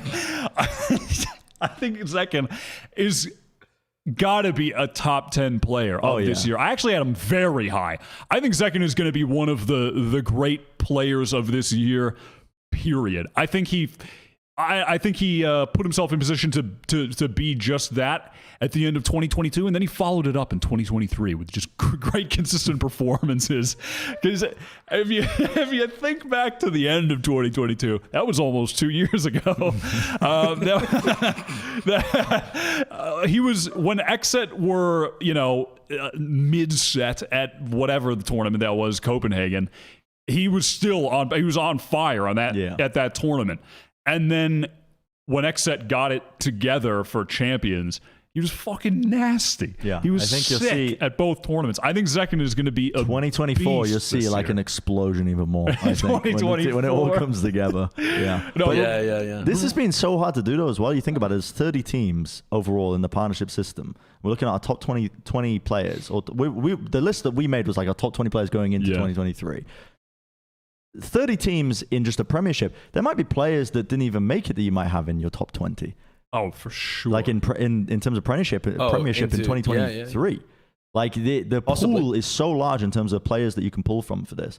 But Zekin, I think well deserved. Honestly, the guy popped off at Tokyo. Are you guys on? Are you guys rolling Josh and Bala? Do you think Zekin will be a top 10 player 2023? You think this is reasonable? I would go way further than that as well. I'm like you, Wyatt. I've got him right up towards the tippity top of my list. Okay. I think Zekin is going to be one of the new wave of talents that really starts to.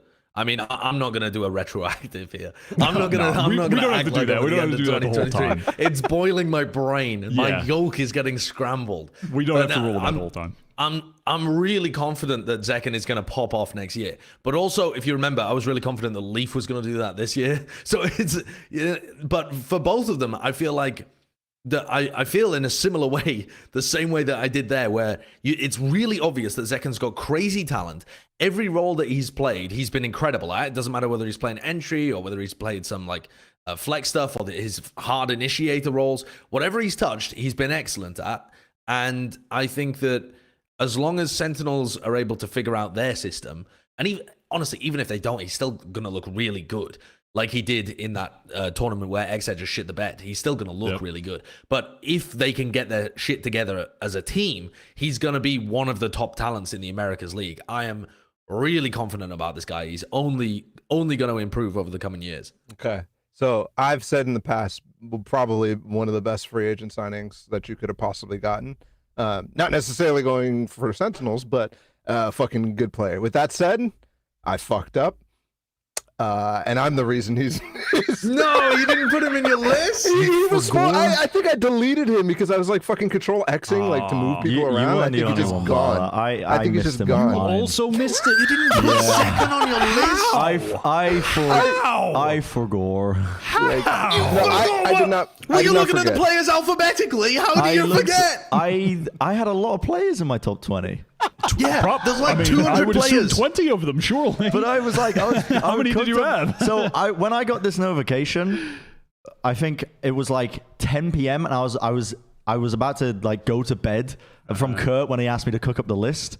And I got a notification and I had to wake up at like 6 a.m. to start my 24-hour journey back to Austin. Yeah. Mm-hmm. So I was like doing this while also packing and also flying. I was like I was tinkering with it a little bit. Nice. So my list is I missed some. I'll explain more context at the end of what I actually settled on. Robbed. But real absolutely talk. But robbed. Real talk. I mean, Tens is going to overshadow him, unfortunately, in this year. So maybe top 15. 10 like out of 10 out of how many players? Did you guys see how Tens performed at Champions? I mean, he was peak Tens again. Like it's. Oh yeah. And Champions 2023. Yeah. This guy is peak Tens. Ball has got you me. realize? Okay, so there's about 200 players in the league, right? Yep. 30 teams, 6 players on each team. Some people have got extra players as well. It's about 200. So many players. So if you're top 10, that's a top 5%. Yeah, 5% of the best players in the world theoretically. It's really good, and Zekin's still been robbed because 2 of you forgot to put him on your list. True. You see how many agents he was playing on there? He played everything. Yeah, well, I even saw the picture of Winston up there, Brandon. He played everything. He played everything. I'm curious what the next ones are. All right, let's see. Number 9. Kurt, roll the graphic. Number 9 is Chronicle. Yes. My goat. Balla. Yeah. Balla says Talk my about robbed. goat. Talk about robbed. I mean, holy shit. This guy won champions again. And oh wait, he didn't win champions. This guy won another international tournament. And actually, he probably won't because Fnatic's going to choke everywhere. That's why he's 9th. I think I put him at 9th So he would too, be higher actually. than that. I think I put him at 9th. I have him at 8th, yeah. Okay. Yeah. Yeah. Okay, him on I my had him list. down. I had him down at 18th, and here's my reason. He's clearly up at the top. He's a sick player. I'm sure he's gonna have a revival, but Fnatic are fraudulent, and they're gonna hit the super team problem. And also, I was thinking back to those series where he was throwing his stim beacon at people like he was trying to chop off their heads, and the convergence of those things came together. I And thought I this was a don't clip. have. It's the same spot. It is the same spot. I thought this was the clip. It is. And I No, just, it's not. I think he's going to be great, but I don't think he's going to get straight back to being, like his old self. I don't have that much faith. I've got faith, though. I've got faith. Okay. That's fair. I like you saying Fnatic are fraudulent. Like Boaster's a Yeah. credit card scammer. I think I'm okay. my I think social Chronicle will security be number. a top player, and Fnatic. The thing is, Fnatic are still going to have top finishes. Surely, they're just going to not be. They're just going to be still. They're going to be amazing while underwhelming. Still, somehow they're going to manage to balance both. Are we good to move on to number 8? I'm ready. Let's do it. Number 8, Kurt. It is Nats. He's back, baby! The smooth criminal of Sentinel, the slippery eel of EMEA, the lovable lurker of Liquid. What's not to like? Says Sideshow. Yep. Well, that's a. I can't. When you pulled out that crazy quote, Josh, waxing do lyrical. you remember when we were casting the semis of Tokyo and you said, Nats, the slippery eel of EMEA? That's iconic. They use that shit all the time in the highlights. I know, it's crazy. It's crazy. Yeah. It's embarrassing as well. It's embarrassing because I meant to say slippery snake because that's got the alliteration. And instead, he was just slithering around too much, and eel just came popping out. You know how it is. Yep, absolutely. What an iconic 8th, guys. cast. 8th, really? 8th. This is For pathetic. Nats? Wait, did you have a number 1 baller? Of course. What do you mean? Oh my god! I This dude is out of control. Did I even have Nats on my This list? guy's out of control. Did you not put Nats on your list either? You didn't put Nats on your Nah, I list didn't. as Cypher is coming back into the meta. I don't know as why. Chamber Nats, is leaving Nats the meta. deserves to be up there. He does deserve it. Like I'm Yeah, you're rolling with it, essentially though? I'm just a passerby on this episode. Just ignore me. Don't. Yep. But Nats deserves this. This guy. I think that's a great point about Cypher coming back into the meta. This guy is a really intelligent player.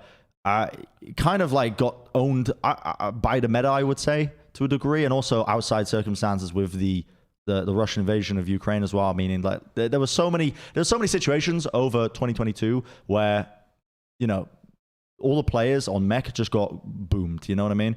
So hopefully an opportunity now for him to just show off. This clip was fucking insane as well when he pulled that off. Yeah. Like This is one of the all-time every great single plays. moment of him.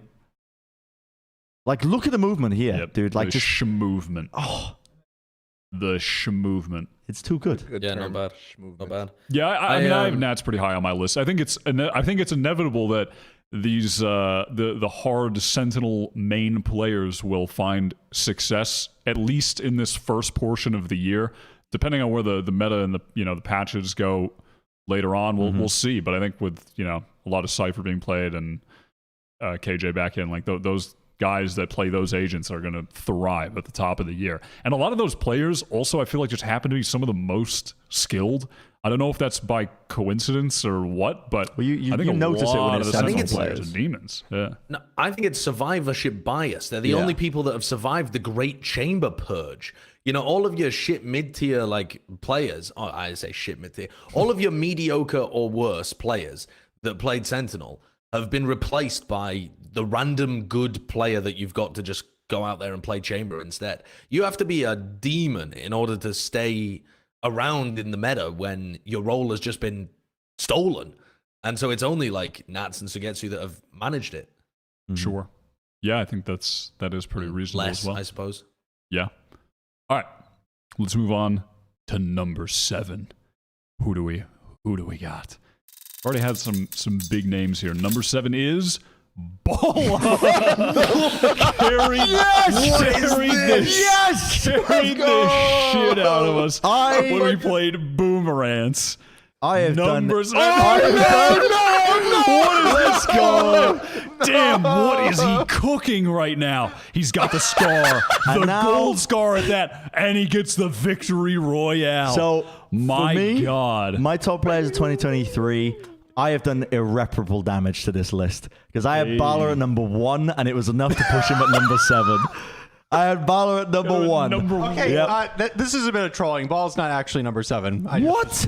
Why? Damn. He was high. Balla was about to hit the orange justice. Y'all see that? Dude, but when I was dissociating for 3 months, Balla was, he was cooking up shit with you, Kurt. He was deadlifting Plat chat. He was deadlifting us in the Boomerangs I tournament. know. Yeah, listen, Balla, I'm saying you could go pro. I'm Pick me saying up. it. Pick me Listen, up. I had you at will number win- 14. A little bit lower, but still respectable. Let's go. What was the actual number 7? Balla was actually ranked 16 based off of your thing. The real number 7 is... Pick me up. The real number 7. It Please is stand up. Durka. Bald buff, says Wow. Fast. Wow, what a poet. Durka in number 7. I'm going to keep it a stack. I top 21'd him. No. Whoa, Really? you had him outside of your top 21. I topped had him lower 21 than them. this. I had him lower than this, but I couldn't top 21 him. Because the thing to me is, when I top 21'd him, oh God, he was playing so badly online, like genuinely really poorly. But this year, this year in the sense of like the actual reality we're living in, not the fucking fake reality where we're all pretending we're at the end of 23. But throughout 2022, he's still been phenomenal online. And he's been like a good player at LAN. He's up there, but he hasn't been crushing people in the same way that every time throughout 2021, every time he went to LAN, he just shit on people. Yeah. And then this year, he wasn't able to make it to Reykjavik. And then the 2 other times that he went to LAN, it was just, he'd have like that one game he played against FPX where he fucking slaughtered them. And then the rest of the tournament was just, he got overshadowed by like 4 or 5 other chamber players, which you're just not expecting from the guy. But I can't top 21 him. I feel like that's a bit too harsh. No, he deserves He's to be still on the going to be list. really good. I think he'll still be really. Here's my okay. My idea, I guess, at this point is like, all right. I feel like Fnatic are going to manage to finish like 3rd through 6th or like everything, and I feel like their new guys, Leo and Chronicle, are going to really take over. And I just don't think Durka is going to have... I don't think he's going to necessarily have to be performing in the same way he is online, or was online, sorry, in 2022. I think we're going to see less of that because Chronicle and Leo are just going to be so effective on the team. And then that factored in with... he was just good at the LANs, but he was not the online Durka leading up to the events. Yeah. I like 7. He's gonna. I genuinely, I probably would put him at 21. Which I know it's a meme, but I think I would probably have him just outside of the list. I think he'll be one of the top duelists. But there's just so many amazing players. I think that now his team is stacked to the brim with amazing players. I think it's hard to be the standout guy. He's on an all-star team. Like it's hard to be the standout on the all-star team. You honestly have to think about like even how they'll structure. Like, are they going to be using Leo and Chronicle to set up Durka most of the time, or are they going to be a little bit more spread and setting up Alfie or setting up Leo, setting up Chronicle? All these guys who can obviously do the work, albeit obviously not going to be on the jet roll or anything like that. But you probably are taking slightly a back seat compared to what he was getting in the prior year. I'm predicting the year, though, to be a bit of an upward trajectory for players like Durka on the global stage, though, because we know what he's capable of. We've seen the peaks with online. The guy's a menace. Like, he takes over the maps. but there was a real issue with Fnatic converting online success into the global events, the big tournaments, and just carrying that through. And I think this new roster they've got will hopefully help with that. And so I think Durka does deserve to be in the top 10. I think he is going to have a good trajectory. It's not like we've got the same question marks about some players that have just been only playing Chamber over the course of last year. Now Chamber's been heavily nerfed. We know he was doing it on Jet. You know, he's having some okay standout moments every now and then on Raze as well. He's got a reasonably flexible enough hero pool that agent pool that he should. Dude, I haven't fucking thought about Overwatch in years. He's got enough depth to him. He that he should. casted it last year, 2 years ago. Yeah, I don't know why I said that. It just slipped out. Probably the Dallas Fuel merch just brings out my inner demon. Maybe the beast inside of me. That tickled you. Killed me. Yeah. Haven't thought about that game in years. Oh my god. All right. Number 6. Damn, who's it gonna be? It is Mako, number 6, the best controller since the GameCube. That's an Avast quote. That's a bar actually. Damn, Avast is killing That's a great line. That's a good one from Avast. That gets a forehead emote in the chat for sure. Yeah, I mean, I think this is pretty reasonable. I would say I had Mako a little bit lower than this. I actually predict a different controller to overtake this scene this year, but Mako's still being up there at the top for sure. How are you guys feeling about this placement? I think this is quite respectable. Yeah, this is good. Yeah. Yep. The reason that I think it's pretty good as well is that he's just going to dominate the Pacific League. He's one of those players that is going to take pretty smart fights a lot of the time, and he's got crazy good aim. And most of the time, you're going to be challenging him. It's not the other way around. It's not like he's put in a position where he's supposed to be ego swinging you tons. So is he good enough to be able to shut down a lot of the aggressive players in the Pacific region? Yes. He's going to be farming domestically. And then he's going to come into the international tournaments. And from what we can tell, he's still going to be extremely good at internationally. You know, any tournament, he's normally at least in the top 3, which is bonkers, but normally he's in the top 2 controllers at the event. Even if he slips a little bit and he's in the top 3 or maybe even the top 5, he's still going to be fucking ludicrous over the course of the year because all of his domestic results are just going to be outrageous. I can't even think who is the second best controller in the Pacific League. I don't even know who it is. Mind Freak. Like Sugar Mind Zero. Freak. Yeah, Mind I mean, the gap between Mako and Mind Freak is enormous, unbelievably large. Yep. Yeah, damn. I'm trying to think of who else there is. Well, APAC just has a real problem with, I think, the players that are going to be playing the more backseat supportive roles, I think, in terms of finding 80% depth for the APAC is rosters. Jets. So. Actually, you know what? It might end up being, isn't TS playing Smokes? Yes, but wasn't he trolling the last time I watched him? Yeah, he was trolling. Very possibly. What He's was playing it? Harbor every round. Yeah. Is it TS that's going to be playing Smokes for that team? I'm lost in the source. Well, they were playing double controller. I don't know. I have no clue. Yeah, I think it's TS anyway, and he was pretty decent on controller previously, so I think it's possible that the gap might end up not being as massive as Mako to Mind Freak. There might end up being some other people that come in the middle there, but I think he's going to be head and shoulders above most people.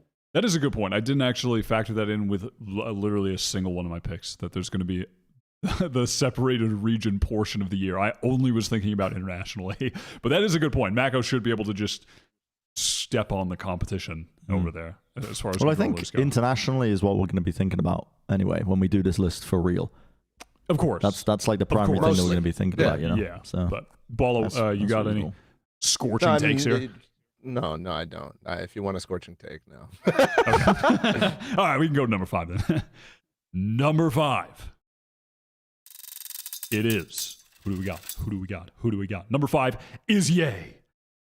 Sticking to chamber was the best thing Yay did at Brazil.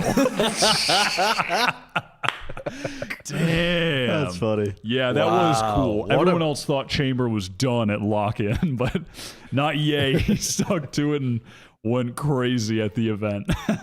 Is that a genuine pred? What do you think the chance of this actually happening is? That he just decides to play chamber and does well with it. I'm not going to say dominates, but does well. 5%. Really, you think? That's Well, I mean, like sticks to chamber the entire tournament. Yeah, 5%. I think he'll genuinely play chamber on like a map or two. Yeah, I could see that potentially being the case with the roles being so odd on the team that he's on, right? But I actually This is missed higher Ye off than my I had list. him. I forgot about Ye. No way you missed Ye off your list. Dude, that's embarrassing.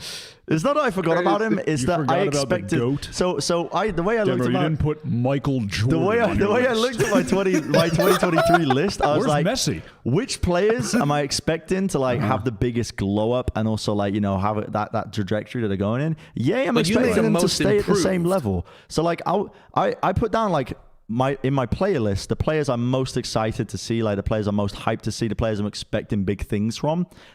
Yay, I know he's going to achieve big things, you know what I mean? He's a good lad. He's always, every Christmas, he's a good lad. You know, you can give him 50 quid if you're really generous in a little card to say, God, right, yay, you've been a good boy this year. And then you give him the card because you know he has been a good lad this year. You know what I mean? You don't have to take it away from him. You don't have to like, Okay. Susan, I need a new envelope. We have to take it out. I've just heard from Ye's parents, and he hasn't been a good lad this year. Like, you know he's going to be a good lad. You don't have to cut open the envelope and take the cash out. What? Yeah. Is he? This is a really good analogy.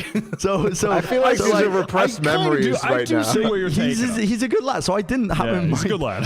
He didn't have him on my list because I just But you thought, didn't know, give him any money. If you no, follow the I analogy, gave him you I didn't gave give him him any money. because I'm speaking about him right now. Like, this is it. Yeah, you've been a good lad this year. $50 for you, eh? You've been good because I know he's going to be good in 2023. But my list I just reserved for players that I wanted to be a bit wacky. You know, I didn't include him on it.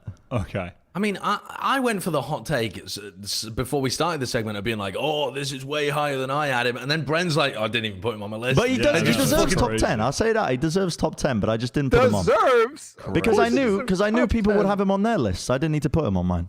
Dude, I mean, he Can't believe deserves Brent would top take the one. GOAT.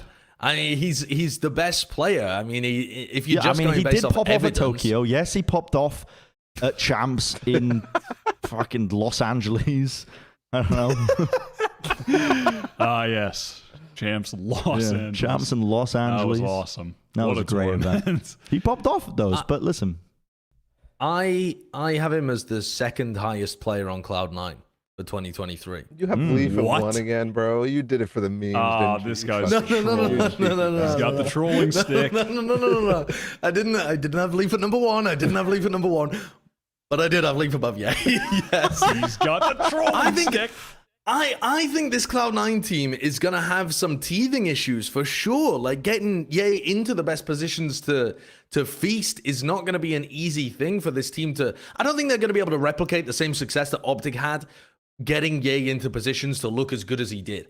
I think with how much better Ye was than the other players, right?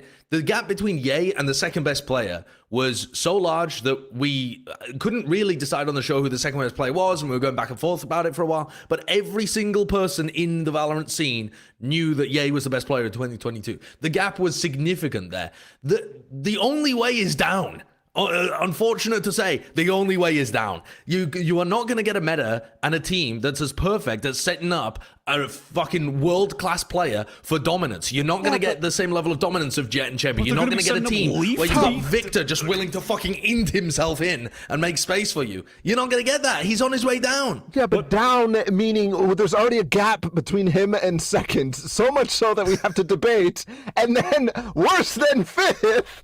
That's fucking falling off the Empire State Building, bro. It's Like, what are you not, it's talking not. about? I don't understand That's how not that they're far not going to be down. able to set Okay. up Ye, but Leaf will be better than him and one of the best players in the world. Like, what the fuck? Yeah, and that's the reason, because Leaf isn't going to be a selfless entry player like Victor. You know, Ye's going to have to take over the entry role, and he's with people that don't have the same level of experience setting him up. I think, if anything, you're going to look at this and Ye is going to have to... Ye is a good little boy. Ye is a good little boy who needs his 50 quid in an envelope, and good little boys do what their team needs. Good little boys don't do the things that make them look the best. So good little boy Ye is going to be at the good little front of his team, hitting the good little entries and dying like a good little boy to make space for everybody else. And when good little boy doesn't have the same level of stats as everybody else, people are going to talk about how Leaf was a better player because he was able to swoop in and use that space and clean Reddit up. analysis. That's what you're No, doing. I'm with not this. predicting the Reddit analysis. I think he's literally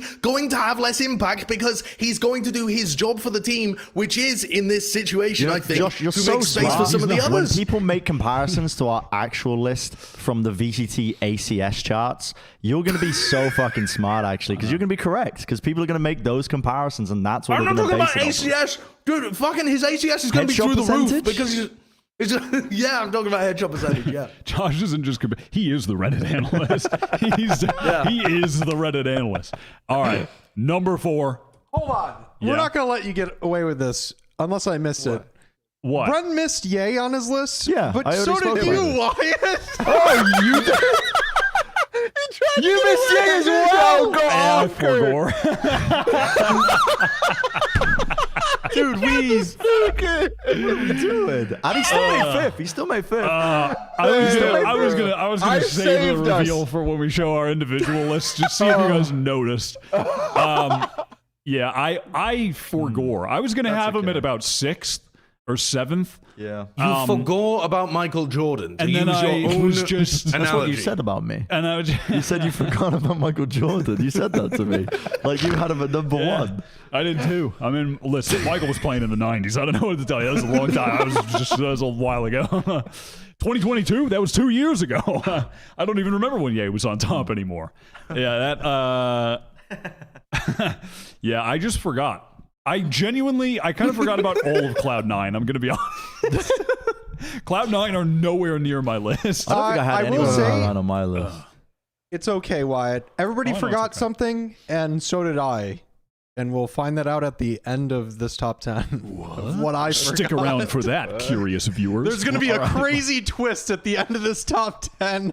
You will find out. We'll get there in a bit. Okay. All right, number 4. Let's see number 4. He's walking through the door. It is Jing. My faith in Jing is at an all-time low, and he's still in my top 20. Woo! Says Sideshow. What kind of quote is this? You have no is a faith. He's ended up in 4th in the top 20. Yeah, I mean, he's ended up and in you were really 4th because excited you- about it. I mean, this is go explain yourself.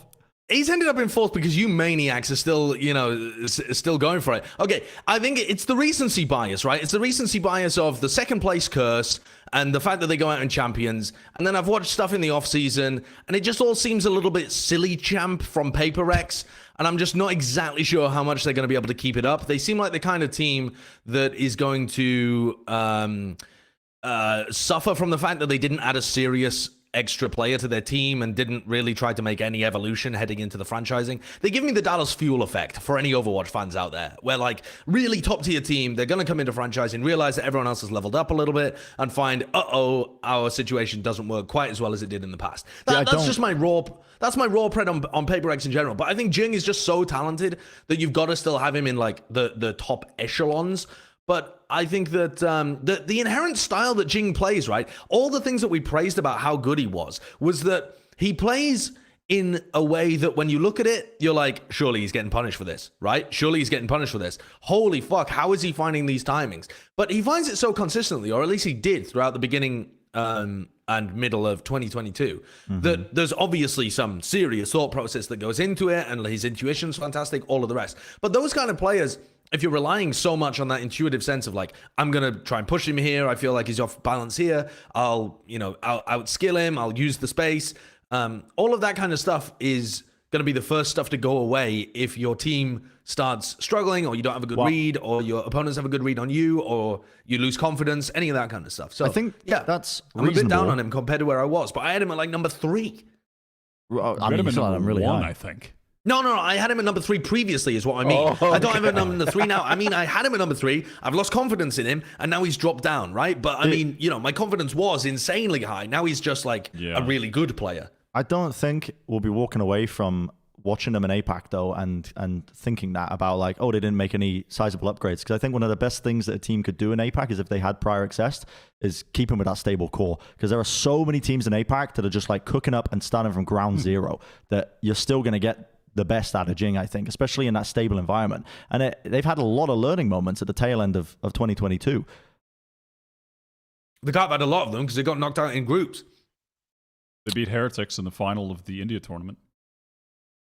Yeah, after They learned after a also lot. losing to They learned a lot. losing to Bleed and playing trolley comps in some of their games as well. I don't know how much you can really take away from that kind of stuff. They're clearly still going to be a good team, but I think it's going to be a challenge for them to maintain their position as like a top 4 squad if that's what they're going for. I don't think I they're think going that's to gonna be be challenging challenging. either. I agree with your Dallas Fuel theory. I just don't think they're going to. I don't think they're going to fall off the map. I think they're just going to be like a playoff contender team, but they're not hitting that peak that they were at in 2022.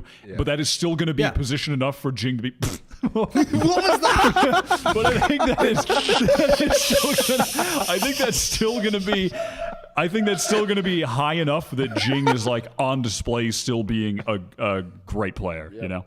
Yeah. Go on, Bala. What were you gonna say? I was just gonna say I've always thought that Paper X is going to have a steep fall off because their play style is so one-sided, you know. So, and I think Jing is a big part of that, and the fact that the one-sidedness relies on him kind of, you know, satcheling through a smoke or whatever is going to hurt them so much that he's gonna fall down this list. But so this is way too high, but he should still be on the list. All right. Number 3. Let's hit it. Who is it? Is it going to be Boostio? Is it going to be ECJ? It's Ospas and number 3. I love Ospas. That's a quote from me. Nice. That's a quote from me. I think Louder's still going to be really solid this year. I think it'll start perhaps, you know, I could see it being a similar trajectory to Loud to some extent last year, where you know, they come in with a new roster, but they still have this ultra solid core. They come in, play well at the first tournament, maybe have some growing pains middle of the year, and then show up at Champions again. I think that's a reasonable trajectory. I also think they could just kind of start slow and grow into being a top contender with this core. But I think either way, Loud are going to be in the upper echelon of teams. I think Ospas is never been anything but one of the best duelists, like top 2 duelists in the game, and will remain one of the top duelists, and Loud are going to continue to be one of the top teams this year. So I think he's just going to be high up there. What do you guys think? I think he's a great player. I've sold some of my Aspas stonks, not a huge amount of them, but I've sold a few because I feel like I'm selling at a high with him being champion of the world and all. And I think that those growing pains are going to be very real, right? He's got 2 new players on his team, and one of the people that you've subbed out are in argument for the best initiator and best support, best smokes player in the world. And not only that, but one of those players is incredibly important to developing the talent, right? It's Sadak, and it's going to be Fraud as well, for sure. But Sassy had that role of building these newer players up and helping form that very solid core. So that's going to be an extra thing on Aspas on Les's plate that wasn't previously there. They were always the recipient of that advice. Now they are the givers of that advice to the new players. So I think all of that is going to mean that there's a bit more on his plate, a slight slip in 2023 compared to the super heights that we saw from him in 2022, but I've still got him really high up. I think he's still going to be a great player. Yeah. I think Aspas has the potential to, I mean, outside of the fact that, yeah, he's playing on Loud, who probably is going to be a slightly weaker team than, you know, champion caliber. I think Aspas has the opportunity to put himself into like the like GOAT category if he performs good this year. And I think he should. I don't see any reason why he shouldn't, meta-wise or team-wise, why he shouldn't still perform at a higher level than he performed this year. I mean, he's one of the few duelists who play both Jet and Raze, where a lot of them, especially in NA, have the issue of only being able to play Jet and not necessarily being able to flex as well, when Raze is probably more prevalent in the meta at the same time. So he has that advantage, and he's one of the best, if not the best Jet in the world currently, you know? Yeah. And before we move on to the next player, Ozpos is the first player that everyone picked on their list. Crazy. Did I pick Aspas? Fucking I wow. can't believe you're all. I cannot believe did, you're yeah. all saying this is crazy when it wasn't a deliberate decision for the other players. You just forgore. All of you just forgore. at I different only times. forgore one guy. Hey, yeah, come on now. I only Come on now. I control X second by accident, man. What do you want me to do? Yeah, come on, All man. right. Number 2. Who do we got? It is Sugetsu, number 2. Would have been first if not for missing Masters Tokyo, says Bala. It was funny, is one of my quotes, I had something similar, like, Shao stepped up in Tokyo and Sugetsu could only make it for the playoffs. Like, something like that. Christ. There's the crowd in Tokyo going crazy on the clip. Yeah, I mean, I think, I just, Brent, take it away. He's a crazy good player. I think heading into next year as well, because it's that trial by fire for a lot of these players that play his role of like the almost sentinel role that he kind of fulfills a lot of the time, where he's playing Viper here on Haven, which is... I mean, what the fuck is he doing playing Viper on FPX Haven? moments, but hey, listen, the kind of role that he does fulfill, I think he was, for me, the Nats of 2022. With how intelligent he was, with his raw aim, his ability to just make very quick, very good decisions when pressure's being applied to him. And so, yeah, I think it only makes sense that he's going to be going further and further up in 2023 as well. I think this is a good prediction for someone like Sugetsu, where there's like the real possibility, especially with Chamber kind of fading out of the meta almost. I think it frees up players like Sugetsu to again get more done, kind of like what we saw from the Nats era in 2021. Tell you what as well, not only is he... So if you want to make the direct comparison to Nats, like why is Sugetsu so many places higher than Nats? I think it's extremely defensible. Not only have you seen really good stuff from him in 2022 already, right? Which is, a bit of like the recency bias argument. Though Nats has been playing well too. But Sugetsu's demonstrated a larger agent pool as well that goes... I suppose a larger agent pool of relevant stuff that he's likely to be playing on Sentinel, while Nats dabbled into playing smokes and he was on Astra and stuff like that. I don't think that's going to be asked of him, whereas the Sugetsu playing a significant amount of the Killjoy and the Sage especially, right? Those are kind of picks that really help deepen and broaden the ways in which FPX were able to go with their compositions instead of just having obviously would be terrible if it was just a Chamber player, but even if it was most Sentinel players who only really specialize in the Cypher, the Killjoy, and maybe some of the Chamber, he's got bigger depth than that. On top of that too, I feel like his team is just in a better position to succeed and make him look good than Liquid is. Liquid still have a lot of questions surrounding them, in my opinion. I know a lot of the EMEA fans are hyping them up as being a super team because you look at the roster on paper and they're all super talented. But I think they still have a lot of questions about how they're actually going to integrate the cores of, the Liquid core and the Gambit core together, and how, what comps they're going to play and that kind of stuff. I think all of those questions still need to be answered. Whereas it's a little more plug and play when it comes to Na'Vi. They just get seen I'd agree with that. and he just plays the roles, and they were already on the top of the world, and Sugetsu's going to continue looking like he's on top of the world because he's going to be fitting into a working system. May I interject real quick with your analogy between Sugetsu and Nats? Bren, where would you have put Sugetsu if he was on your list? He wasn't on my list. I forgot about Sugetsu. Damn, Kurt just called this man out. Well, listen, I'm a passerby. I'm just like, I'm enjoying it. I agree with this. I agree with this. I like this. This is a good position there's for only him. There's only one more person left, and I have 6 players in my top 10 that we haven't got to. Yeah, okay, kid. All right, fucking next player. No one cares. I only have no one one. cares. It's a prediction for 2023. Toast him. Okay. It's a prediction for 2023. Get his ass, King. I was told it's gonna be trolly, so have fun with it. Don't take this shit from So I'm Wilkinson. fucking having fun with it. I'm enjoying myself. 52-minute late with Wilkinson. 52 minutes on his high late, horse still over fucking here. chewing on his little Nando's. USA versus everybody. Ooh. Yes. Shut up, you dumb fuck. What's number one? What's number one? Throw this shit Number up. one. Who's it going to be? Cryo Cells. The best duelist of 2023, bringing 100 Thieves to 2 second-place finishes internationally. Ooh. A quote from me. Ooh. That is actually Nice. that. I'm sticking with that. This should 100 be Thieves are getting Cryo Cells second place season. twice this year, and Cryo is going to be the best duelist of the year. I think this is the year of the cells. It should be. I believe. He's got a really good team around him. He's yeah. a really strong player. I don't want to listen. You Yep. spit your facts because I don't want to take over for you. Yep. But he is. Those up are there. my facts. Yeah. I think he's gonna. I just think he's going to be the best duelist of the year. That's it. Yep. Period. Point blank. How do you feel about that, Josh? Defend yourself, putting him at 19th. Okay, I didn't put him at 19th for starters. I had him in my top 5.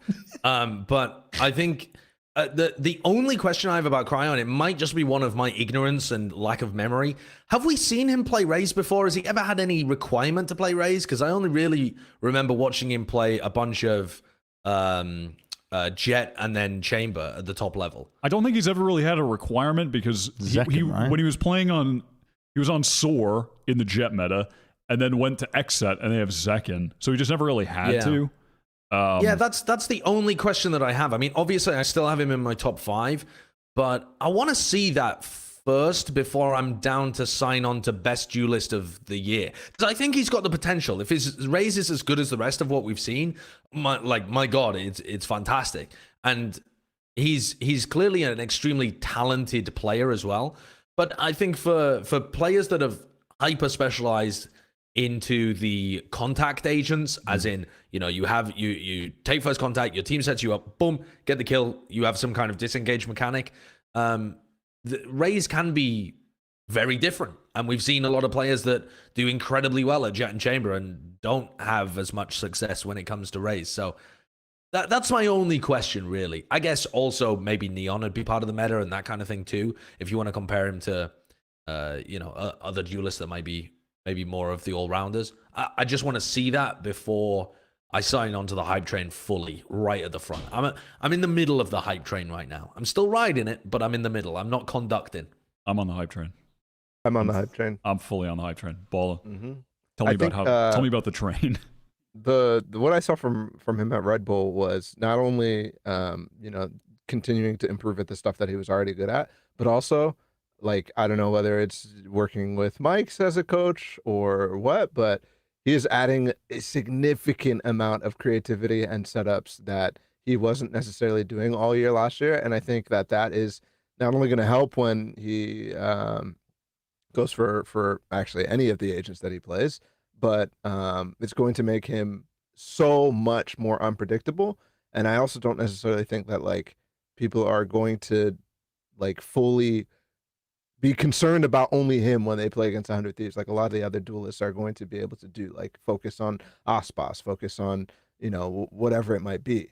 So because of Asuna, because of Bang, and the way that they're also shaping up to be demons this year too. So I think he is not only unlocking his team, but his team is going to make him look fucking phenomenal all the time.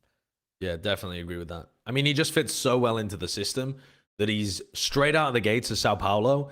He's probably, if you're talking about him being number 1 player of 2023, I think he's one of the most likely players to instantly look like he's the best player in the game. Yep. Because if we're comparing him, the direct comparison to Ye has been made throughout 2022, and he's not light years behind. He was behind for sure, but he wasn't light years behind. And so I think when you head into 2023, especially Sao Paulo, Cryo should have the advantage because he's playing in a system that he can more easily plug into while still having all of that skill set and being in a more translatable position, I think. Yeah, 100%. All right. You want to take a look at our full lists here and make fun of each other? First, I have questions. Yeah, we have questions. One at a time, guys. Raise your hands. Kurt, you go first. so I'm going to show the top 10 list, and you guys might notice that it's not the same as what we just showed on screen. All the players are there, but one of the players was I miscalculated their points. You forgot too, bro. Oh, you also forgot. We all be forgotten. So- That's fine. Wait, Here it is. Who did we forgo? Who shot up the ranks? Oh, Mako. yeah, Mako. Mako. did. Mako, yeah. Mako's 3. Mako Number went 3. crazy high. Oh. And the players with the asterisks, Wow. every member that voted picked them. Ye went down one, right? Right. Oh, okay. Yep. So it's the same players, but Mako just went up Yes. much higher. I goofed Interesting. that up. Way higher. Mm. So this is I wonder why that this would is be. the full aggregate of all of our lists, the four of us plus Connor. Bala at 16. Okay, I've got to go on. Bala started the questioning, so I think he should cross-examine Okay. first. But I've got some harsh cross-examination to be doing. The fuck does Wilkinson have it first? Number one. That's my question. Yeah. Why We'll get to is that. Ye 6th? I don't get that. Well, that we can we've- explain. We've been over that one. Right. You guys forgot. Yeah. Okay. No further questions for now, Your Honor. Okay, I would like to. How the fuck did Bang end up outside of the top 10? Isn't Yes, that I a had- tragedy? I second that. I have Bang as the top controller for this year. Yeah, me I too. had him in my top 4. Well, I had that's him like that's really high that's- up. that's really very high. high. I think I had him in 6th or 5th. I mean, Something- that's not that far away. no, it's actually not that far away.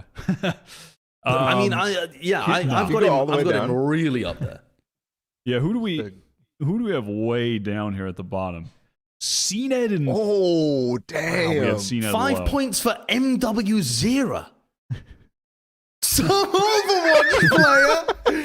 Okay, I mean, Brad, the Is it? simple. Dude, I didn't have some Overwatch player or Simple. I don't know who did I don't know that. who did that. That wasn't me. That wasn't Okay. me. I hit right hands I to also- God. That was not me. I also wanted to ask, where is Sassy in all of this? Because I feel like Sassy is one of those players that you should have so much faith in, because he's just There he is. been up at the top the whole time that he's played, apart from one bad tournament. And he's all the way down there in 22. I mean, he was that's arguably... I think that's also fine. I had him as like But the he's also going to be. tragic. I mean, he's going to be on I agree, it's Sen, tragic, and Sen but I are didn't kind of. I don't know. He's But the third he's, best but player he's on an WoW absolutely when they were fluent playing. English speaker. He's always puts himself in a but position to look exceptional. Except at And Copenhagen. he's just been great in every tournament he's played. He's been the best. He's been the consistent thread of excellence throughout Brazilian Valorant. And I think if there was any player from Brazil, even more than Aspas, that I had faith in to perform for 2023, I would put faith in Sassy, because I think that Really? I just think Pancada? that we've seen it for. No, because I think for Pancada, there is that language barrier to think about, right? Like, I don't know how much they've done to solve it at the moment, and they still have months to do some of that solving, but it's literally non-existent for Sassy. I mean, the guy has got better English than Brent, and he's out here farming in Brazil, and now he's coming into a team where he's got, you know, Zekken and Pancada with him as well. Like, I just don't see how this guy's going to fail. Yeah.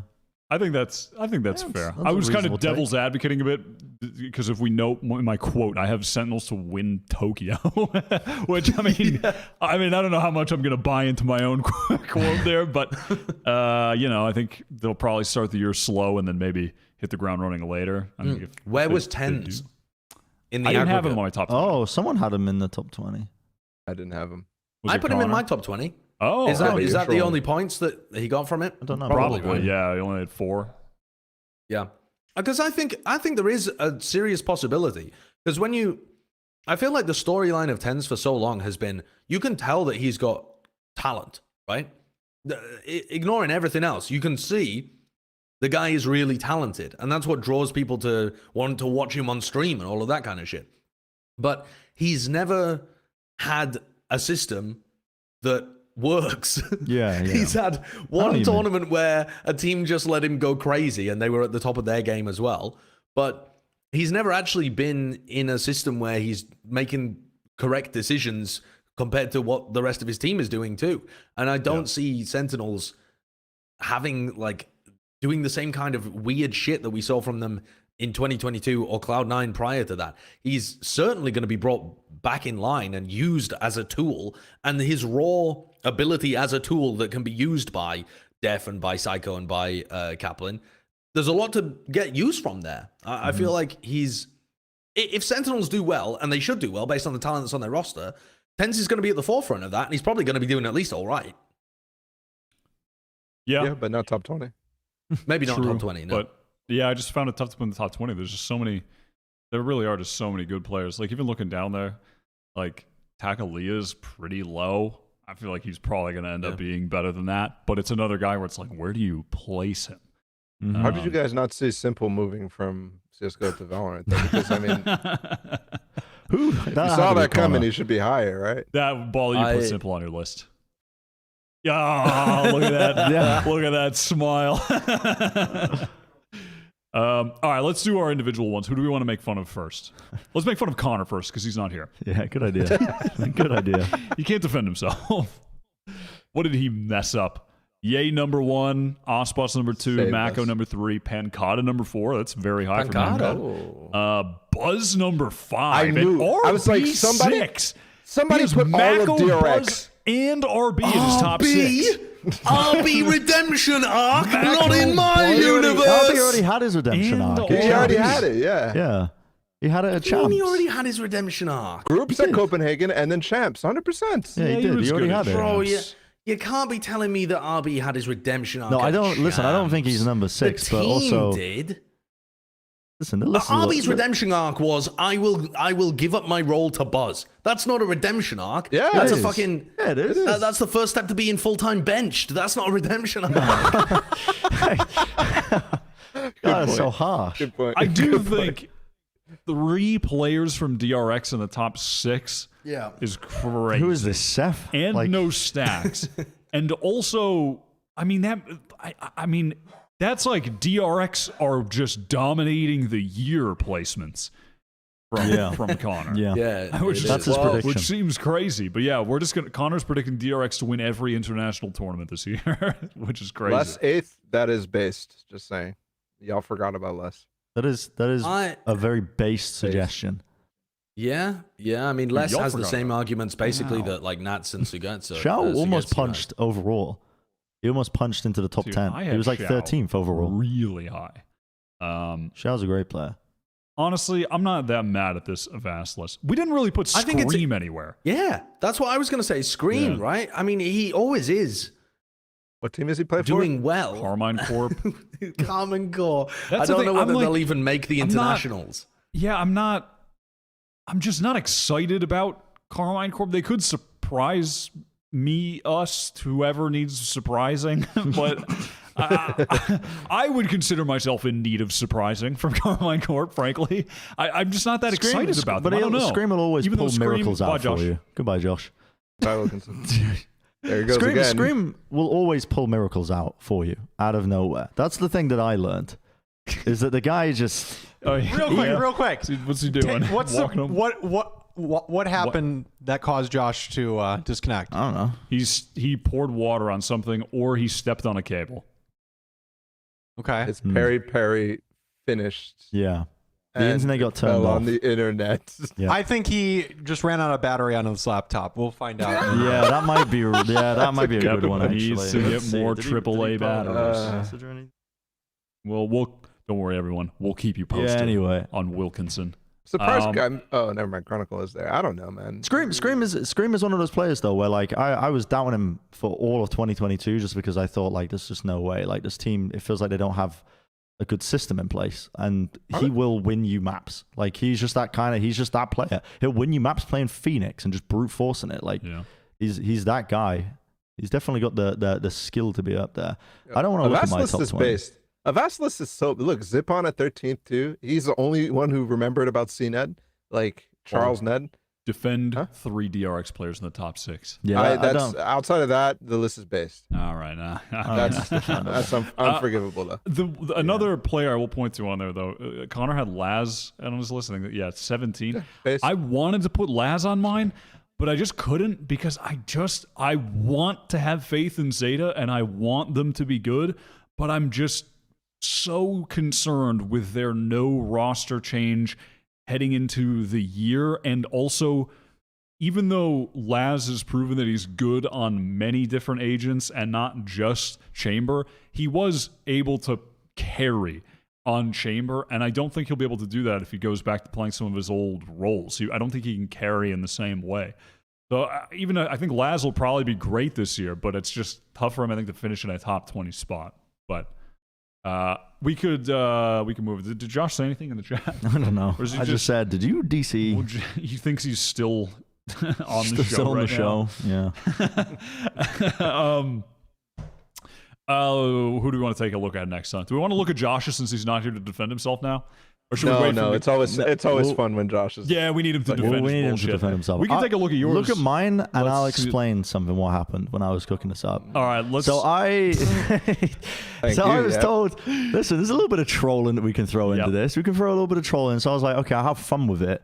And so I just, dude.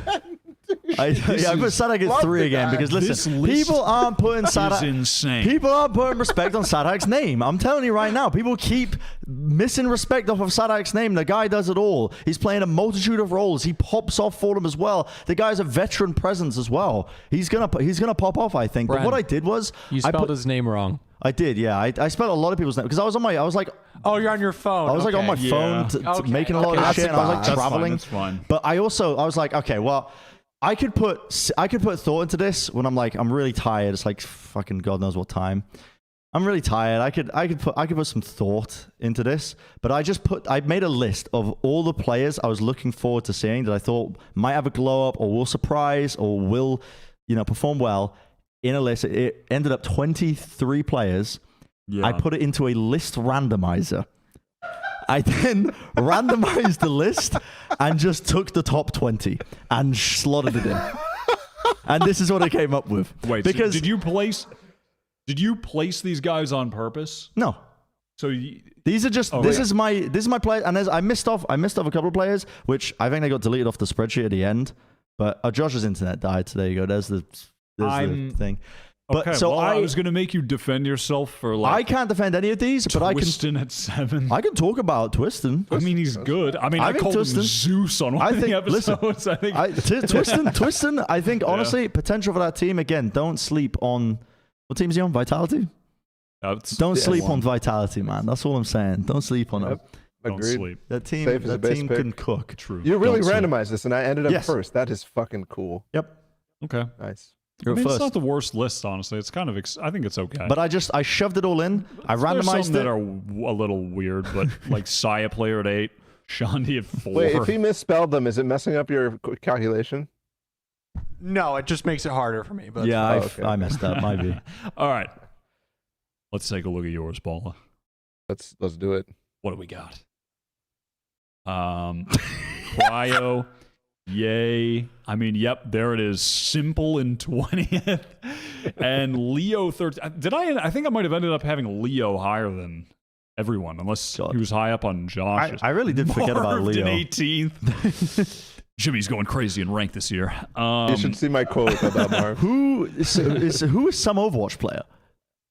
I don't know. It's just going to be some Could be Overwatch anyone. player's going to Baby come in Bay, and fucking Carpe, slap. Saya. No, Baby Bay doesn't count. Baby Bay is a fucking Valorant player. Saya as well. Okay. Carpet counts. I don't. Carpet Right, counts. Yeah, but there's going to be another. There's going to be some more fucking Overwatch Sure. players who come in. There's fucking who else watch. play? I don't know. I can't think of any other Super? players. There's a rumored. I mean, Fleder might be moving over. Fleder's always been a good player. He True. could pop. I don't know if he's playing. I don't know if he's going to get picked up. But Anyhow, looking at this top 10 here, Bola, I think this is acceptable. I too have Cryo in number 1. I too have Sugetsu in number 3. I think 3 or 4. Nats is a bit higher than mine. Mako's a bit higher than mine, but I still have him around top 10. you have Safe at 10. I think Safe at 10 is actually interesting. based. I think that's based because he showed that he was a I Lanimal don't in know. 2022. He showed he was a fucking Lanimal. He had a real big uptick. I think I quite like that from you. I really do. Defend it, Bola. Yeah. He has shown not only leadership qualities, not only Lanimal qualities, but also he just plays like probably the good agents on the team that he's going to be popping off and required to. And I think he has to be a big part of Liquid's success to even put other people into that. So now that Redgar's going to be IGLing him, now that he has a bunch of really good players around him, not that he didn't at Guild either, because I think Trex and Leo were a really solid core around him. I think he is going to take and what he did last year and the improvement that he got last year and the learnings he got from last year and springboard that. This is definitely a little bit, shooting up, but Yeah. I believe Safe can do it. And Listen, we're allowed to have a little bit of a wacky list, no? Come on, this is guys. that wacky. This is predictions, you're right? You're right, Brent. But I think this is pretty. I still. I mean, Bang being on there that's good enough. But I had Bang pretty high. Do you want to look at mine? I'll show you my list. I also had Cryo number 1. I had Zekin number 2. Second, too. I'm on the Zekin Yeah. hype train. I Yeah, had yeah, Sugetsu 3. I had Xiao 4. I think I have Xiao way higher than everyone else. Yeah. I think Navi are going to farm He this year. should be up there though. Like I don't think- get why the oh. fuck none of us have him that high either. Hello. Back just in time to Ah. Josh. I'm opening myself up here to be judged. You can judge me, but let me. Wonderful. I'm prepared to defend You myself. had Bala on your list as well? Yeah, of course. What do you Well, fucking yeah, mean? 13th. You had me off of my list? I mean, I don't think. I didn't even see that. Yeah, I ball in 13th. Holy. He's going to be one of the top duelists of the year, but still, it's hard to compete with the likes of like Dude, Ospas, I'm telling you. Jing, Zekin. Premier, when that shit rolls around, we get a little squad going. Fucking, you listen. Yeah. Pull up the streams and avoid us. Because I'm telling you, Premier is going to go up. Is that supposed to be coming out soon? I think. It's coming out this next patch. Oh, okay. All right. Come on, I Josh, you're think playing that- on those East Coast servers, buddy. We'll see. Getting We'll that see. 100 I think ping. the Yeah. faith in Nozwa is pretty interesting, actually, because he's like a new addition to the team. Yep. And I think he's going to be pretty good, but 15th best? Yep. Where is he in terms of your initiators there? He's got to be like top 3 or something, isn't he? He's very high up. He is very high up. I think. So I mean, it's 2 factors, or more than 2 factors. There's so many factors. Let me rattle these factors off. Okay. I think Nozzer was a key piece in Furia's success that we saw at LAN previously, and I think he's been extremely consistent on the low for a very long time. I think Leviathan are going to have a really good year. I think they're going to be one of the best teams, and I think that on that team, he is going to be the key addition. I think that will take them to the next level. And I was really impressed with what I saw in that. I forget the tournament name, but it was the recent. LATAM The Latam Latam God. gods. LATAM guy, and he is a LATAM god. That's why he's in 15. So I have some faith in Nozwar, and I think that he's going to perform at these big international tournaments. Yeah. Kind of crazy that you had Pancada above Aspas as well, actually. I would have thought that you'd be on the Aspas train like crazy compared to... I mean, they're playing on very different teams now, of course, but is that what made you choose that? I was having trouble with my 5th through 8th. I think it's because Sentinels, I think, will... I mean, I don't know. In my state of mind when I was making this, I convinced myself that they'll be winning Masters Tokyo, and Zekin and Pancada will be the key players in their Tokyo win. I mean, I think Pancada is. I think it's tough to say now, obviously, because it's so early where Loud and Sentinels will end up. But I'm kind of leaning towards Sentinels, so I think that Pancada will just end up having more like top finishes, performances in deep runs, that kind of thing. Yeah. And then I had a couple of my little sleepers here. I didn't really. Did anyone have stacks? Any stacks enjoyers? That's because I still have stacks in 18th. I had Mako in 12th. I didn't have any DRX players in my top 10 because I think they're going to be good but not great. I mean, kind of just they're going to be DRX. I think that, and then I think I had Leo higher than a lot of you guys. I have him in 9th. He's the highest Fnatic player for me. I think having Leo over Chronicle is actually super interesting because when we were talking about Chronicle and Leo, I was actually thinking like Leo might be the better initiator on that team this year. Yeah. Yes. Yeah. I think he might. I think he very well may be this year. And I think Leo and Chronicle are going to be the guys for Fnatic, but I just can't trust Fnatic. They're fraudulent. I can't trust them. So I have them in 9th and 10th because they're going to finish. I feel like they're just going to finish 3rd through 6th in every event, look really good. And Leo and Chronicle are going to be great, but I feel that's just where I have them finishing.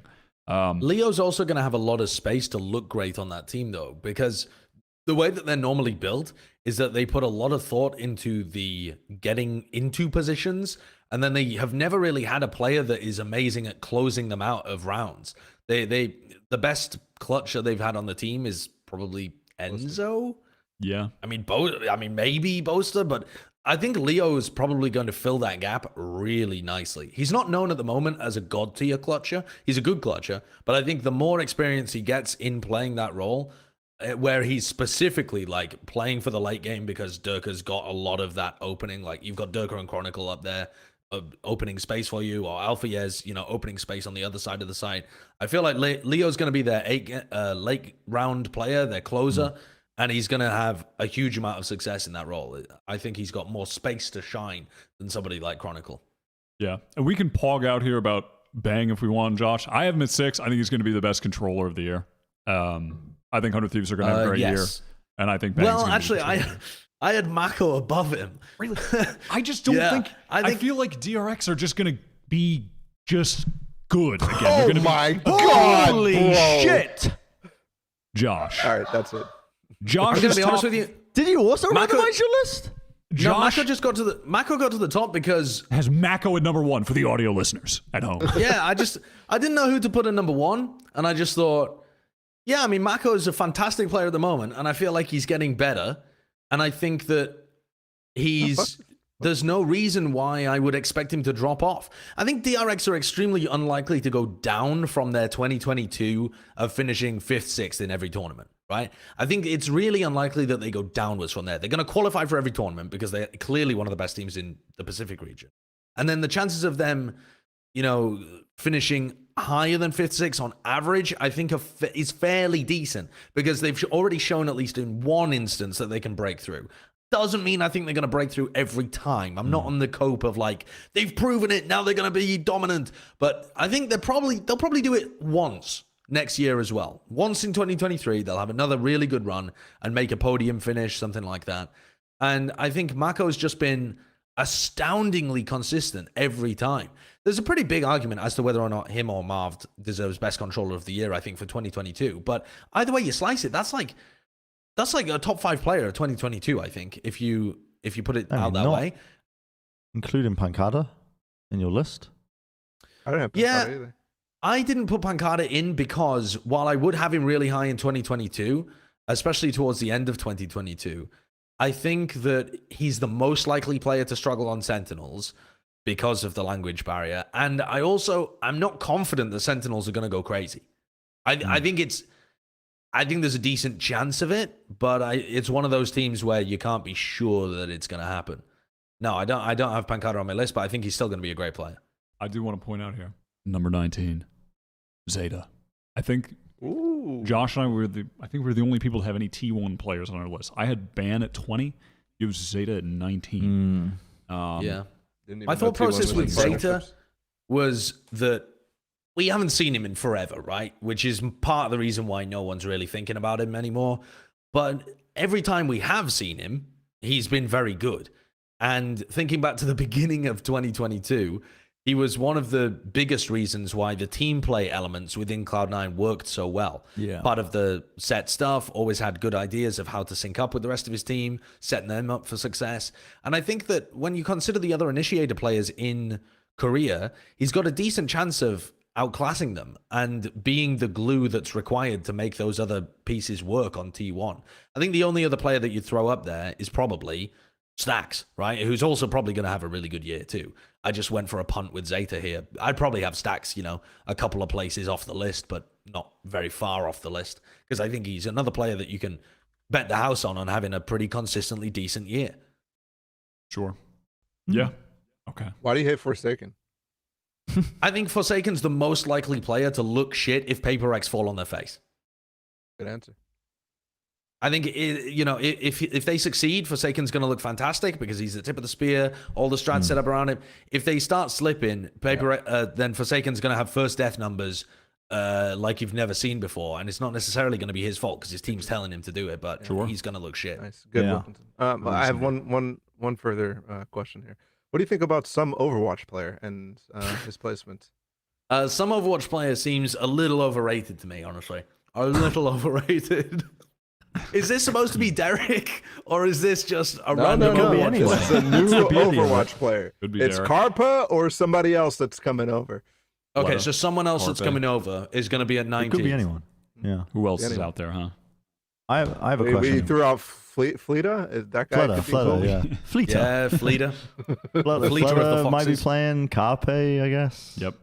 Yeah, I don't know. Who's that guy who played Winston? Taimu. Who's the guy that played Winston? No, there was like I remember like in 2016, it was like, oh my god, he's revolutionizing the meta, and he's just jumping around on Winston. Miro. Yeah, yeah. Maybe I don't him. know Yeah, if he's coming Miro's back. gonna Who knows? He's if he's coaching gonna be Overwatch. playing it. Yeah. well. One question, final question, Josh. That's my favorite image right now. Winton. Is Winton. That is my Overwatch. favorite image. Yeah. Yeah. The joke's dead. I was gonna do a little quip to No, Josh. do it. No, because it's not funny now. Oh, okay. If I just do it now, it's not that funny. None of y'all had Marved on the list, and you guys forgot that MIBR is sorry. No. Keep going. Keep going. MIBR is going to drop their roster and pick up an NA focus roster around Marved. That's my prediction. Oh, Okay. So Okay. they'll be That's back for champs. bold. Spicy. And then That is bold. 2025, the ESIC report comes out. then who And he's knows? innocent. Yeah, exactly. Yeah, and his name's not on there. And it implicates no Valorant players.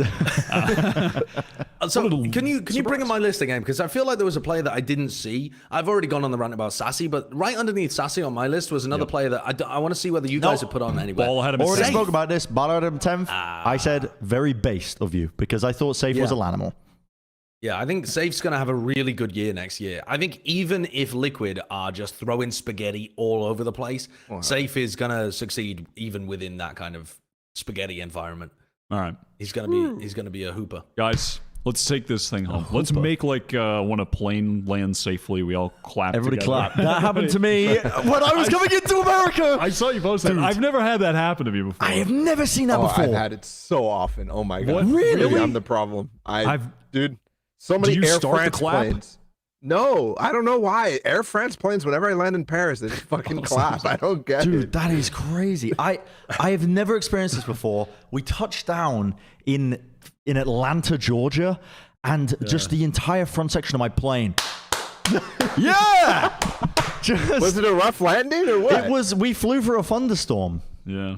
Okay, then there you go. It was, Everybody thought they were it gonna was die. turbulence, but we landed. It was a bit of a, we landed. Right. I was like, okay, and then just eruption at the front of the plane. I've never experienced it before, but I've heard about it. I heard rumors. Yeah, I've never had it happen. All right, All right, well, let's clap at let's the end of land the landing. plane. It's Wyatt's Weekly Award, the final segment. Oh. Shit. I shit myself. Again, where are these coming from? These out of I love pocket, that. just That's so fucking good. unreleased footage. Who gets it? God damn it! It's going to friend of the show, Psycho, Oh, for the engagement. You got to do first weekly award of the year to Psycho for the engagement. Congratulations to him, friend of the show, lovely guy. I like this. Need I say more? Certified cool Me- guy. Is that on a Santa me and Monica Beth- pier? No, no. Oh, it could be. Me and Beth saw this and we were like, wait, I thought they were married already. Same. Because when we were hanging out with them, they just seemed like a happily married couple. They just seem like they've been together for ages, and I just assumed that they already were. This is extremely sweet. Yeah, very cool. Yeah. All right.